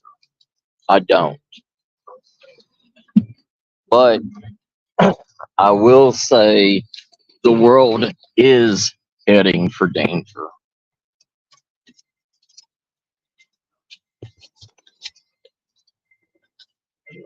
The world is.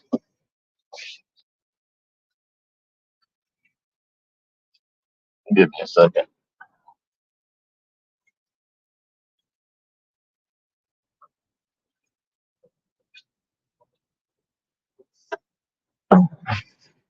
The world's heading down a path that we don't know if it's going to recover from.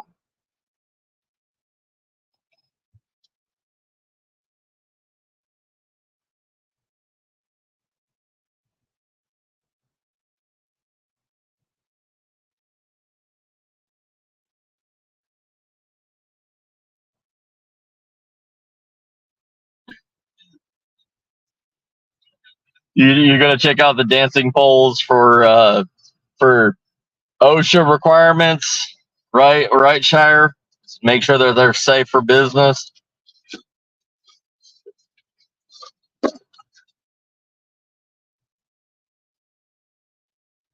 Oh, thank you, Marianne. Sis.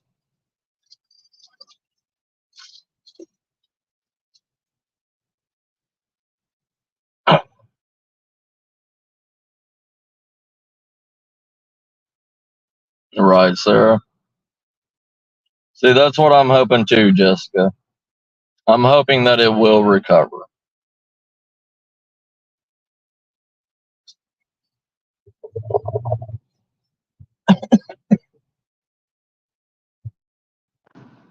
Because that's what you have to have. You have to hope.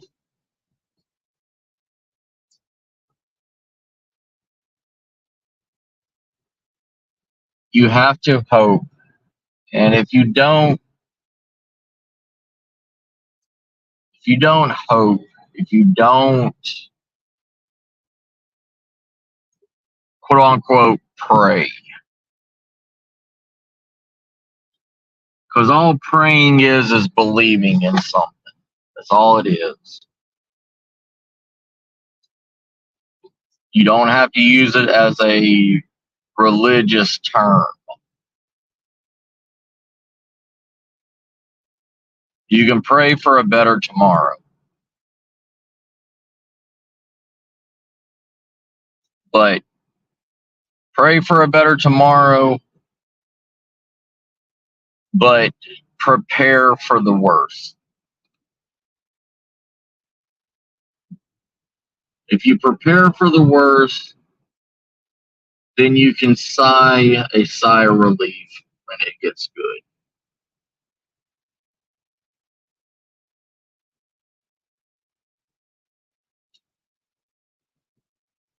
Tammy.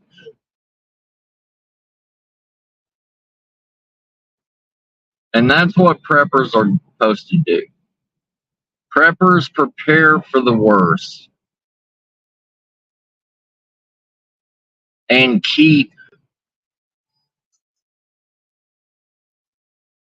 they prepare for the worst and hope for the best, but are ready for when SHTF happens.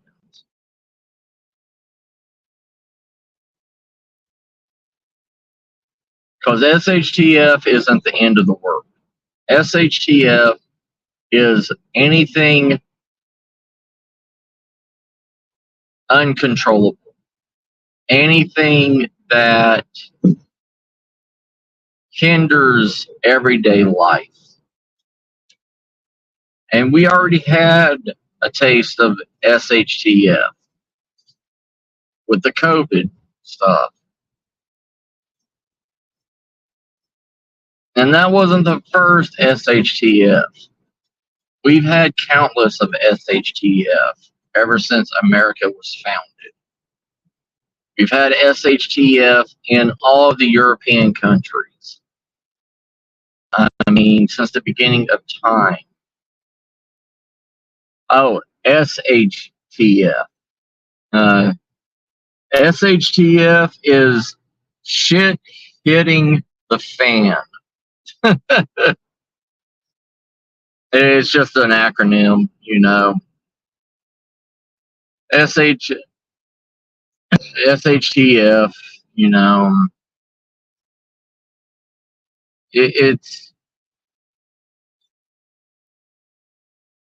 that term only came around in the last 20 years.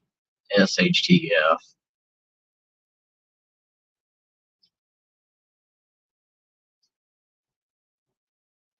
Is when something unpredictable happens.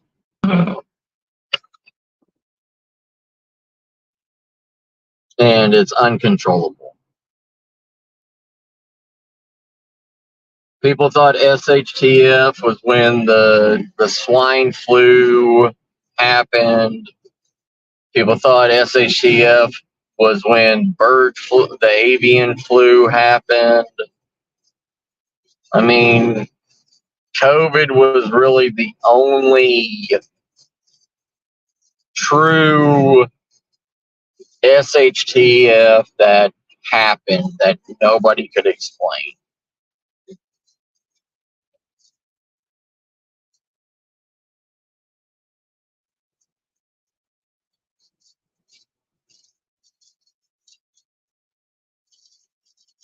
Take care, Tammy, sis. Happy hunting, girl. Be careful out there.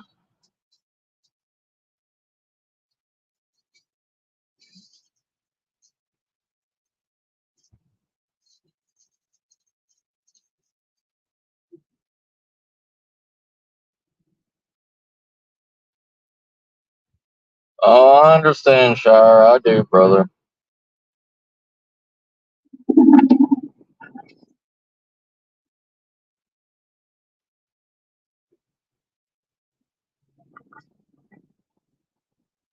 Yeah.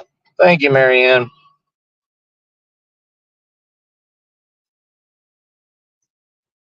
It's just, everybody's got to put a name to every situation. Everybody's got to have an acronym for God knows what. It's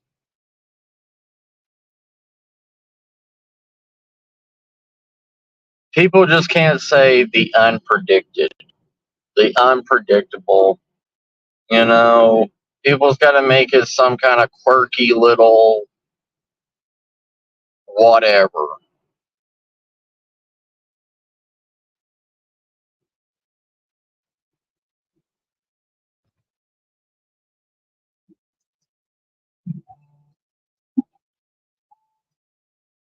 Thank you, Jessica. You take care of yourself, all right, sis? Thanks for coming in.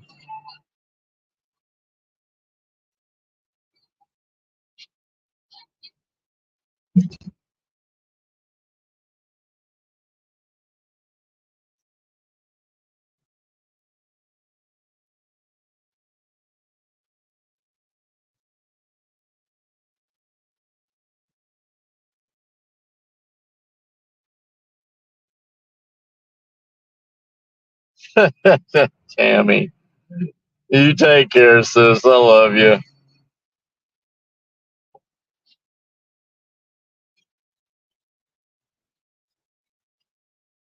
Trying to find a place to take us to something.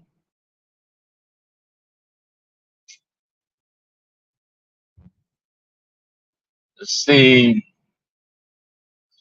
to add some kind of, I don't know, content to this.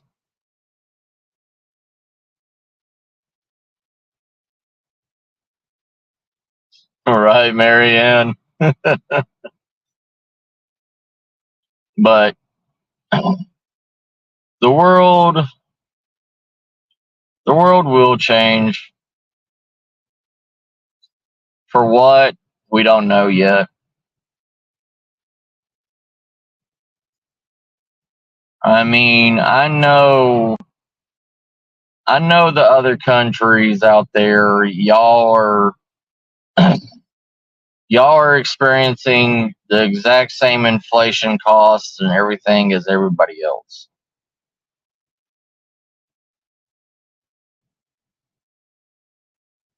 Thank you, Wally, brother.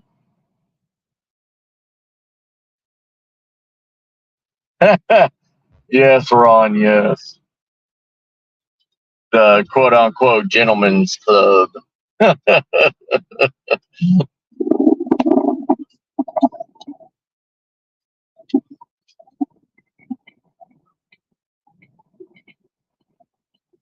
Yeah.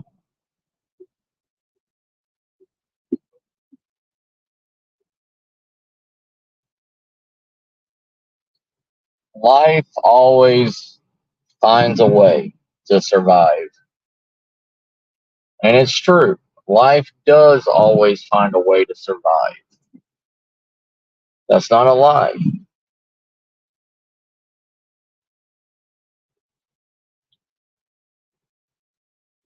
But how do you want to survive? That's the question.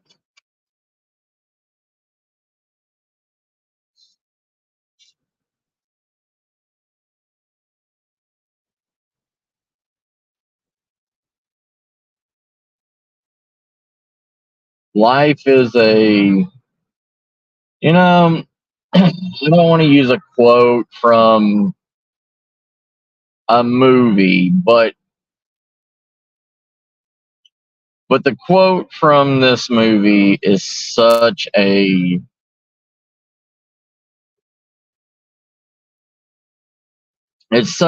real meaning. Life is like a box of chocolates. You never know what you're going to get.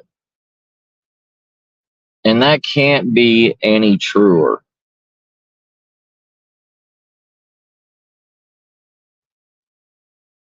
Because every day is going to be something different. Every day is a surprise. Every day is that. Shut up, Sarah. It's a good meaning. It's a good quote. Leave it alone.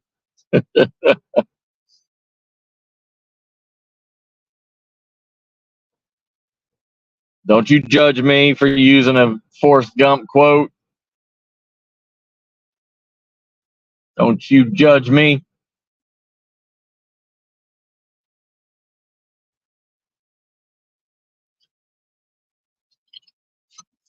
Anyways, but it's true.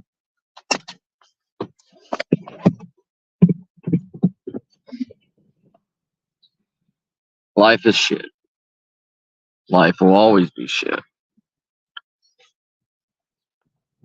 We live, we suffer, we die.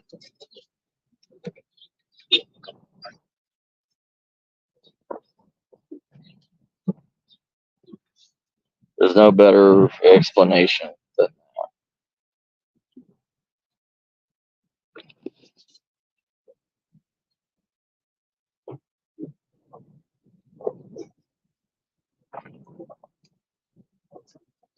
I don't need better quotes. That's a perfect quote. Run, Jenny, run.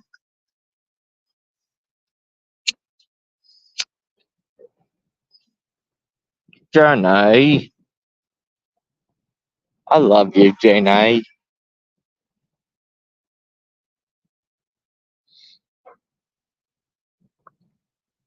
I call him Forrest Jr.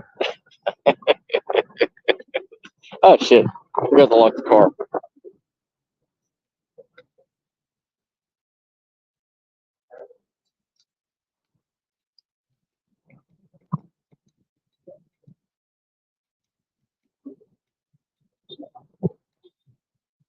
There we go.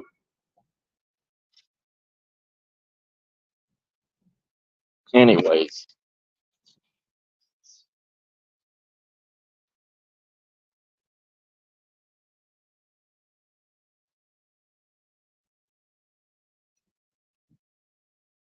Why, thank you, sis.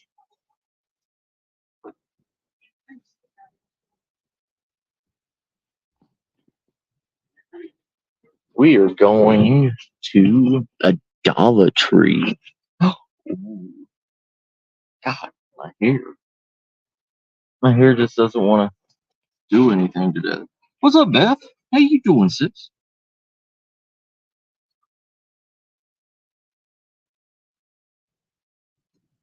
I'm good, Beth. I'm good. How about you?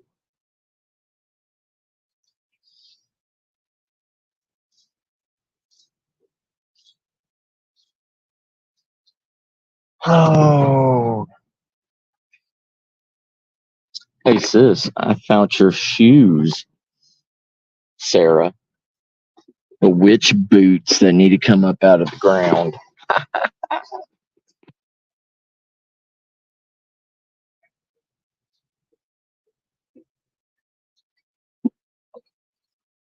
Mira, esos.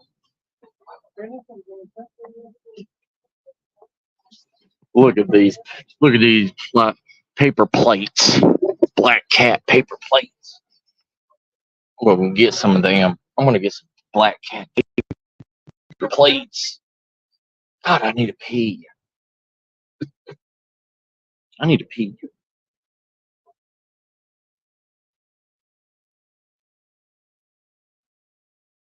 Oh, hey Dubs, are you still here? Nubby, are you still here? Flip me off if you're still here, Nubby. Give me give me a middle finger if you're still here, Nubby.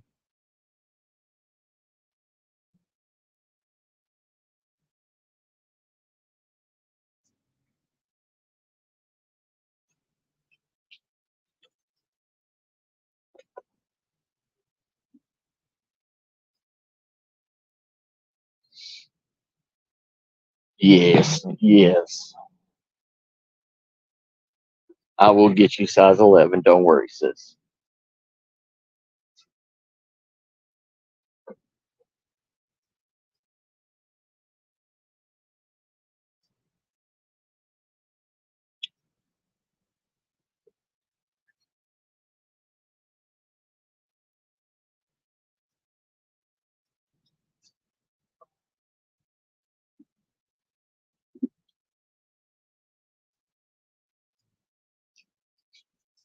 Give me a second.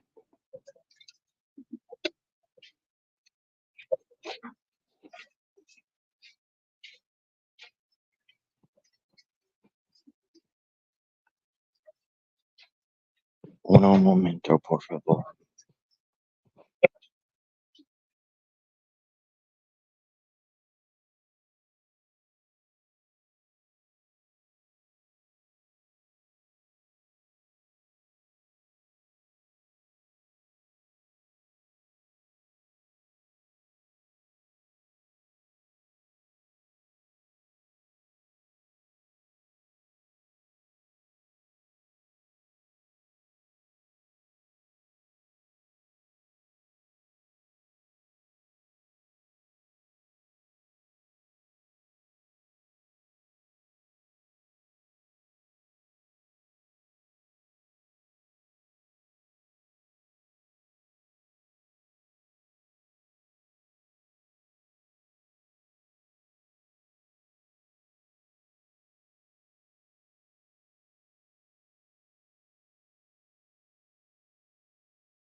I'm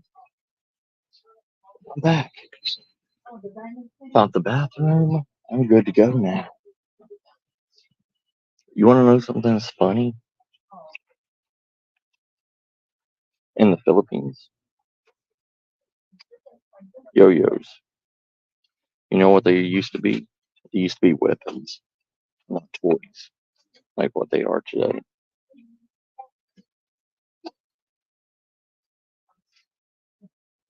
Oh, he's not here. That nubby, he probably lost his signal because he's back on Wi-Fi or whatever he said.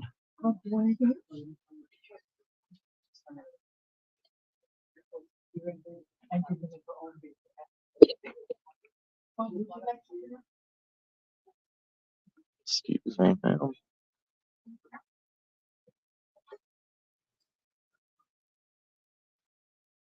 But you know, there's a lot of things that you can do and use in a survival situation. Mm,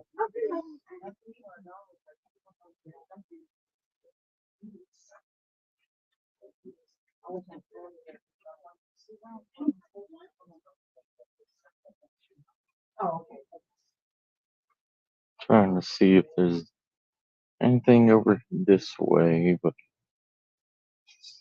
nothing really.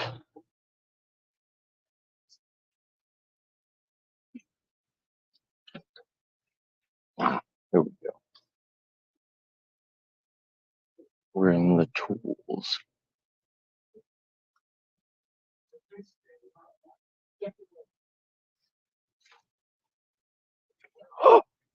found, found a stole.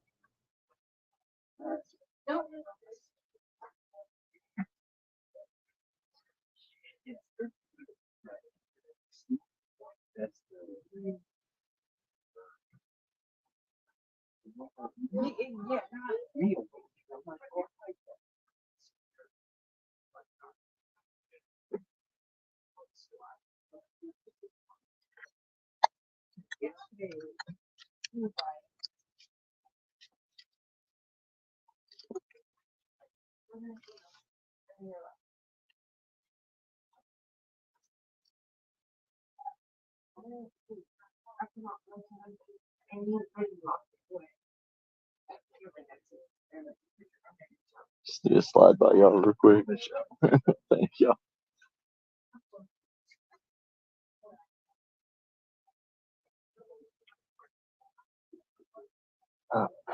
Let's see. Welcome to Dollar Tree. Customer Hello. assistance needed to electronics. What?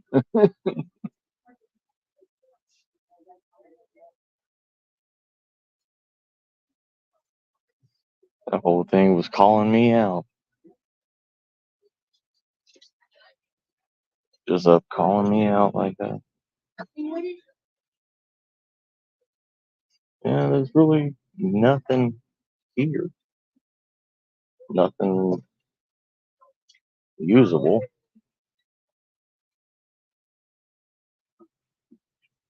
Hawaiian volcanic water.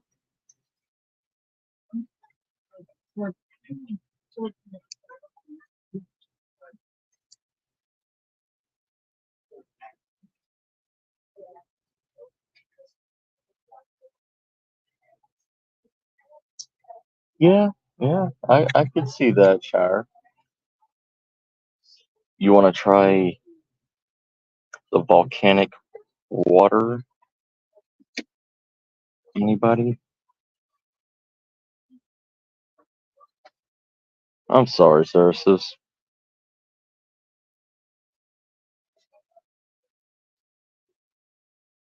Hmm.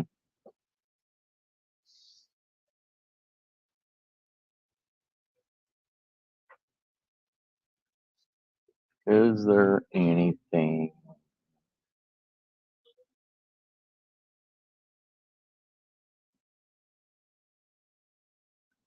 Give me some. I want to give me some water. Some Wawa. Wawa.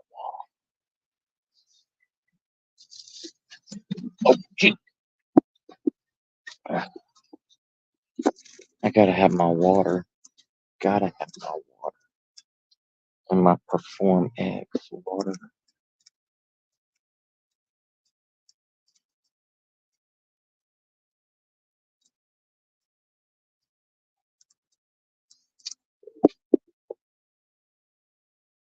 Hmm. Is there any kind of energy drinks over there? Oh, look. Want a banana? Want a banana? Natural fruit smoothies. Mango, passion fruit, banana.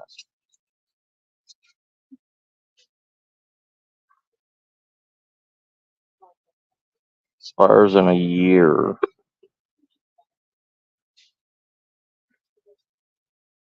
It's not bad. It has no soda. It only's got 5 grams of sodium in it. It's not bad at all. Oh, this is another thing that y'all need to stock up on. Uh, where are they? There is shelf-stable milk that is real milk. That Dollar Tree sale.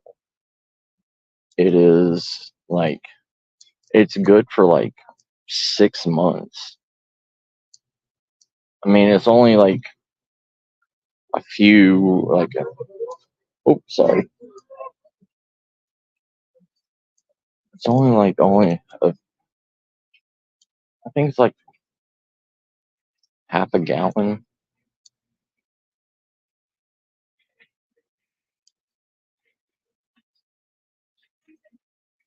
Um, let me see here.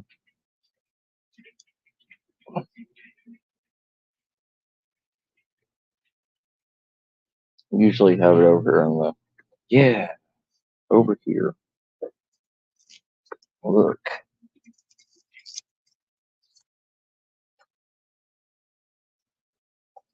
like Prairie Farms chocolate milk, shelf stabled, real milk, 1 quart, 8 grams of protein in it, and it's good until February. Yeah, February of next year. So it's good for a year to be on the shelf before you have to drink it. They got it in, chocolate milk. They got it in 1% milk. They got it in 2% milk. They got it in whole milk. Like, that's good, you know?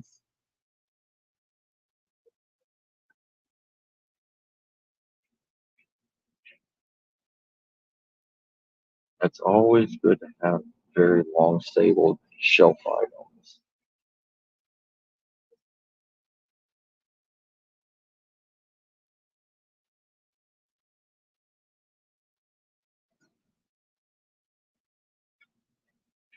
I'll get the volcanic water too.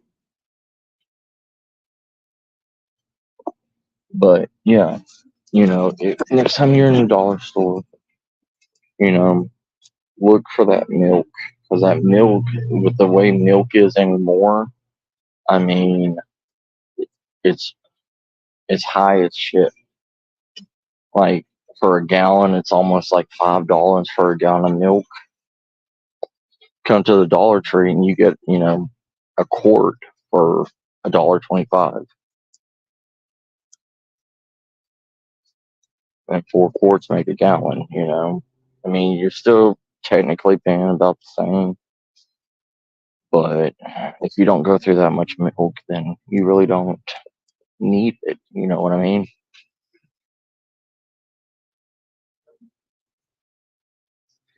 Yeah, we'll try this YK Hawaiian volcanic water.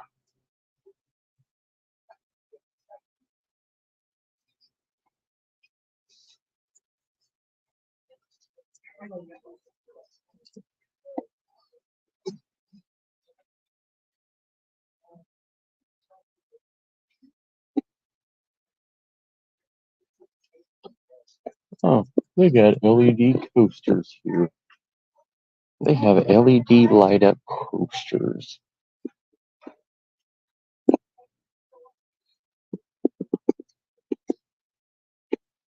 So, anyways, everything's kind of turning into shit. Being able to grab, cheap survival stuff or anything like that,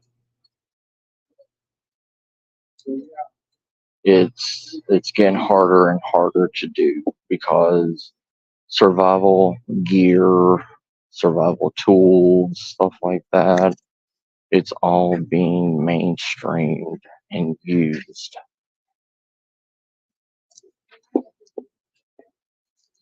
It's not.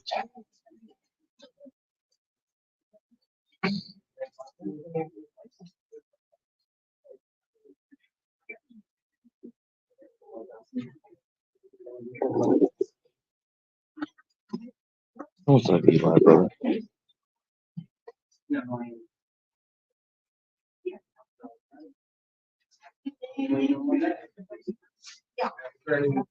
But everything's changing. Everything is. Everything's getting harder and harder.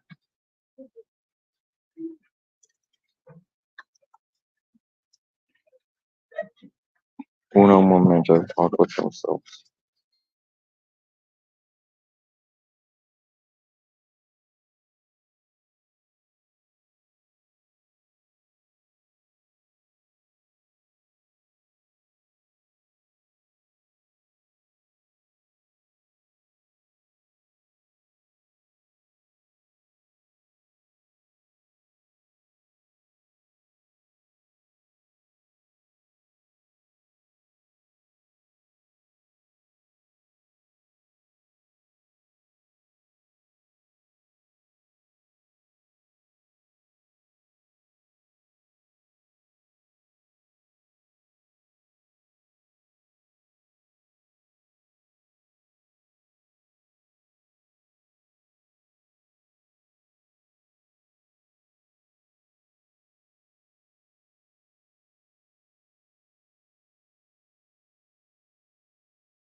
All right, I'm back, everybody. So, let's try this volcano water, right?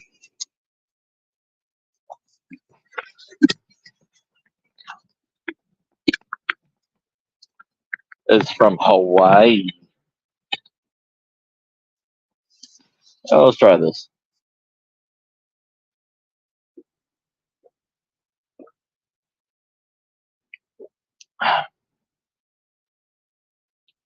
It's smooth. It tastes like water. Actually, it really tastes good. It tastes like natural spring water, like if you're from the backwoods or anything, and you know, actually drinking from a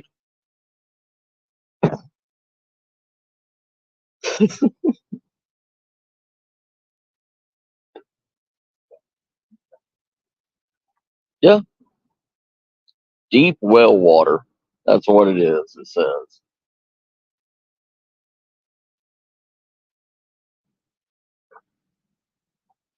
Yeah, it ain't bad.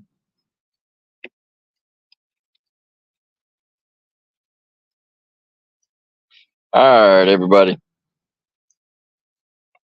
My phone's almost dead, so this is going to come to the end of this live stream. I love you all. Thank you all for coming.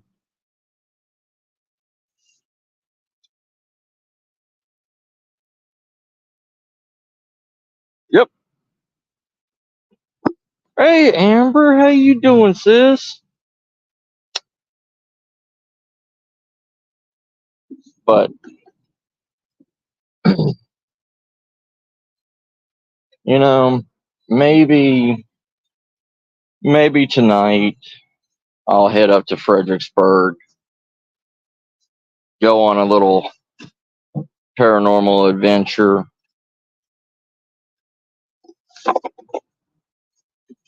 Maybe me and Miss Star will head out there. But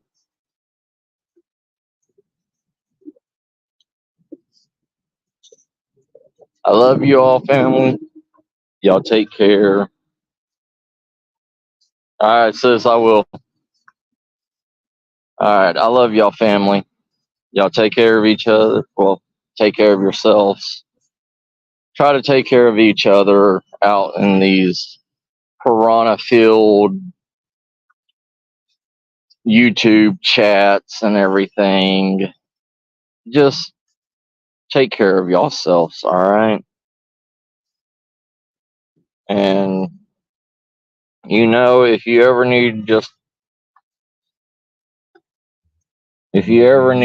a safe haven, just come and chill in my chat.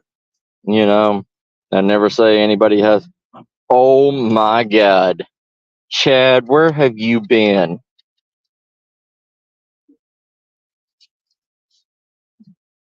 Chad.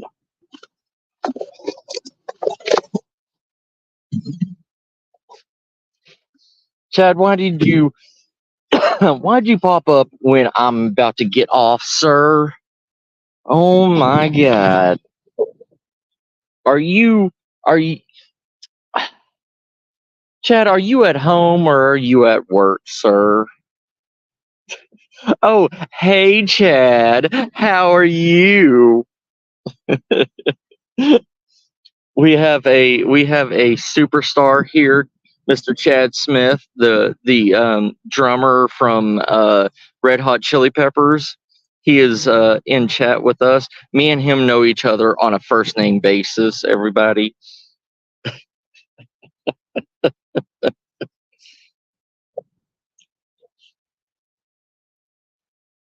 Where is my other brother at? Where is Tagalong Andy?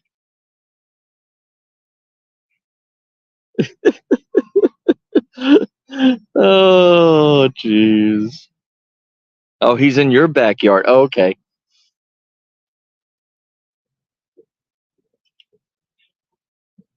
I understand, brother. I understand. Where's Jake? Where's Jakey Poo? Is Jakey Poo at work? Making bolts. Oh my lord. Are you making bolts for cars, sir?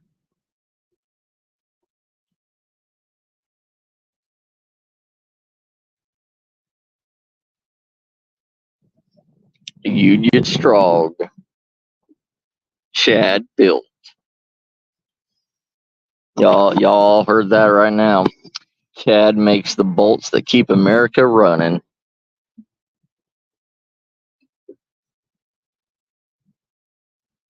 Tell Jakey Poo I miss him.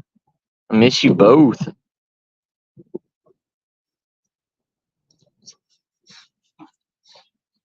Chad's making America great again, one bolt at a time. Ain't that right, brother?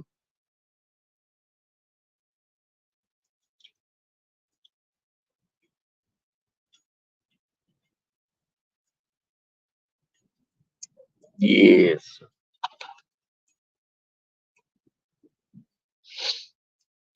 Chad doesn't care.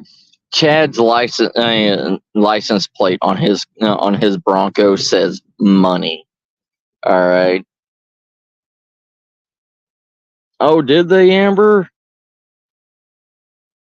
Shit, did they just get out, or have they been out for a while?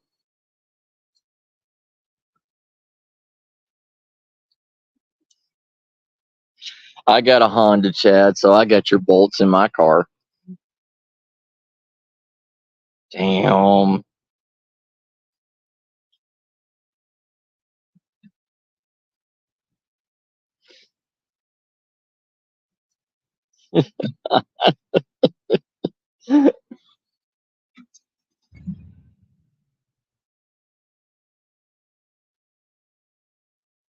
Love you, Amber, sis.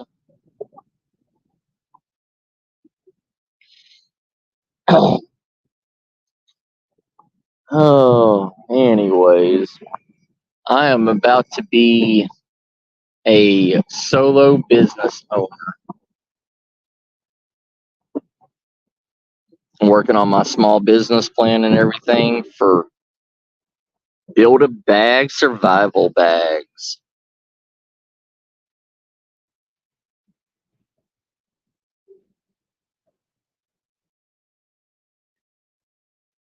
Chad, you ain't holding me up, brother. I miss you, bad. I haven't been sending you texts or anything because I saw your glamping life that you've been doing with your mini generator and your solar powered panel and all your AC and your tent.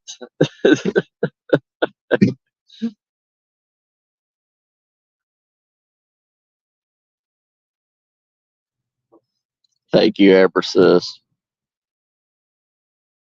Yeah.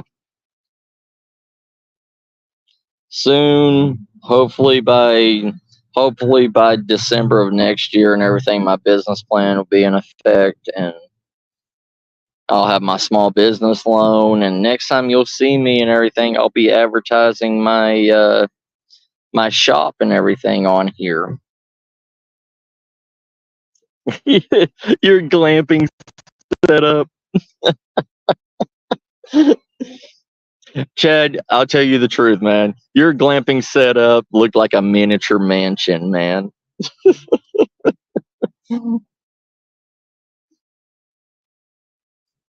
Right? Y'all need to go on to his y'all need to go over to Chad Smith's uh channel and everything and look up his camping setup. Wasn't that what you called it in Chad on your short?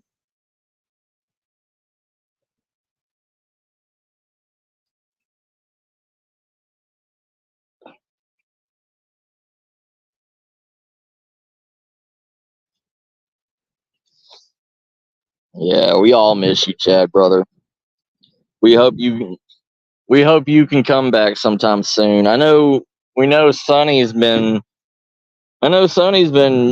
going live and everything a couple of times, but really late at night.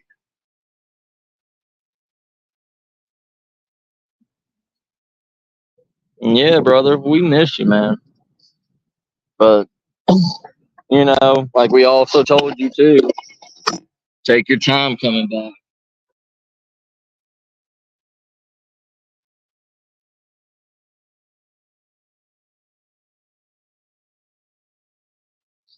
Ain't no rush.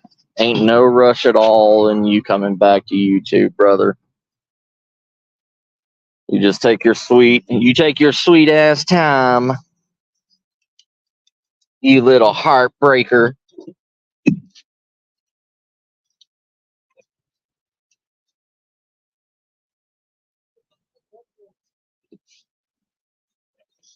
Hey, this is a once in a lifetime opportunity that Chad Smith has graced us with his omnipresence. Have you ever talked to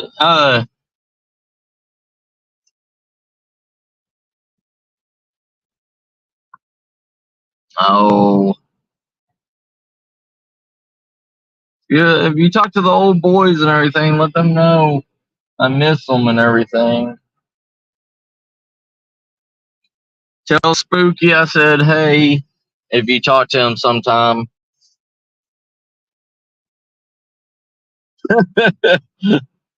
Yeah, you breaking hearts, man.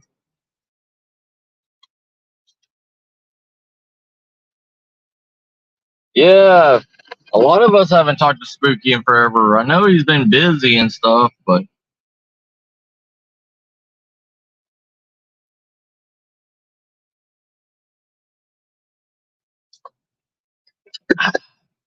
that Hawaiian volcano water was good. Yeah, we've all been wondering where Spooky is. Did you? Oh shit.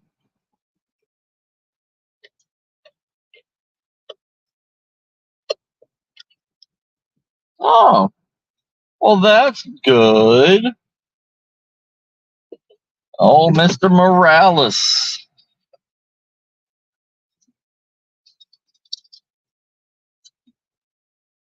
Sad, we all need to get together, do a live stream together on Halloween or something. You know what I mean? Do something together, you know?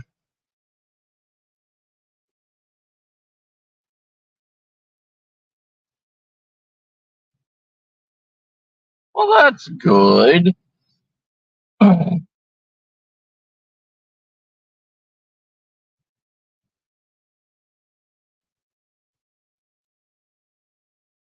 Yeah, we all need to get back together like the old times, you know? The good old times.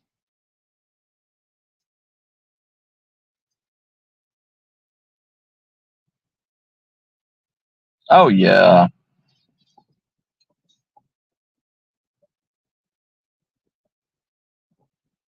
Yeah,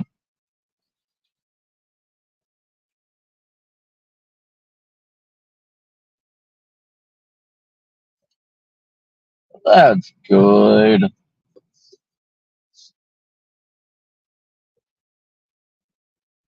Yeah.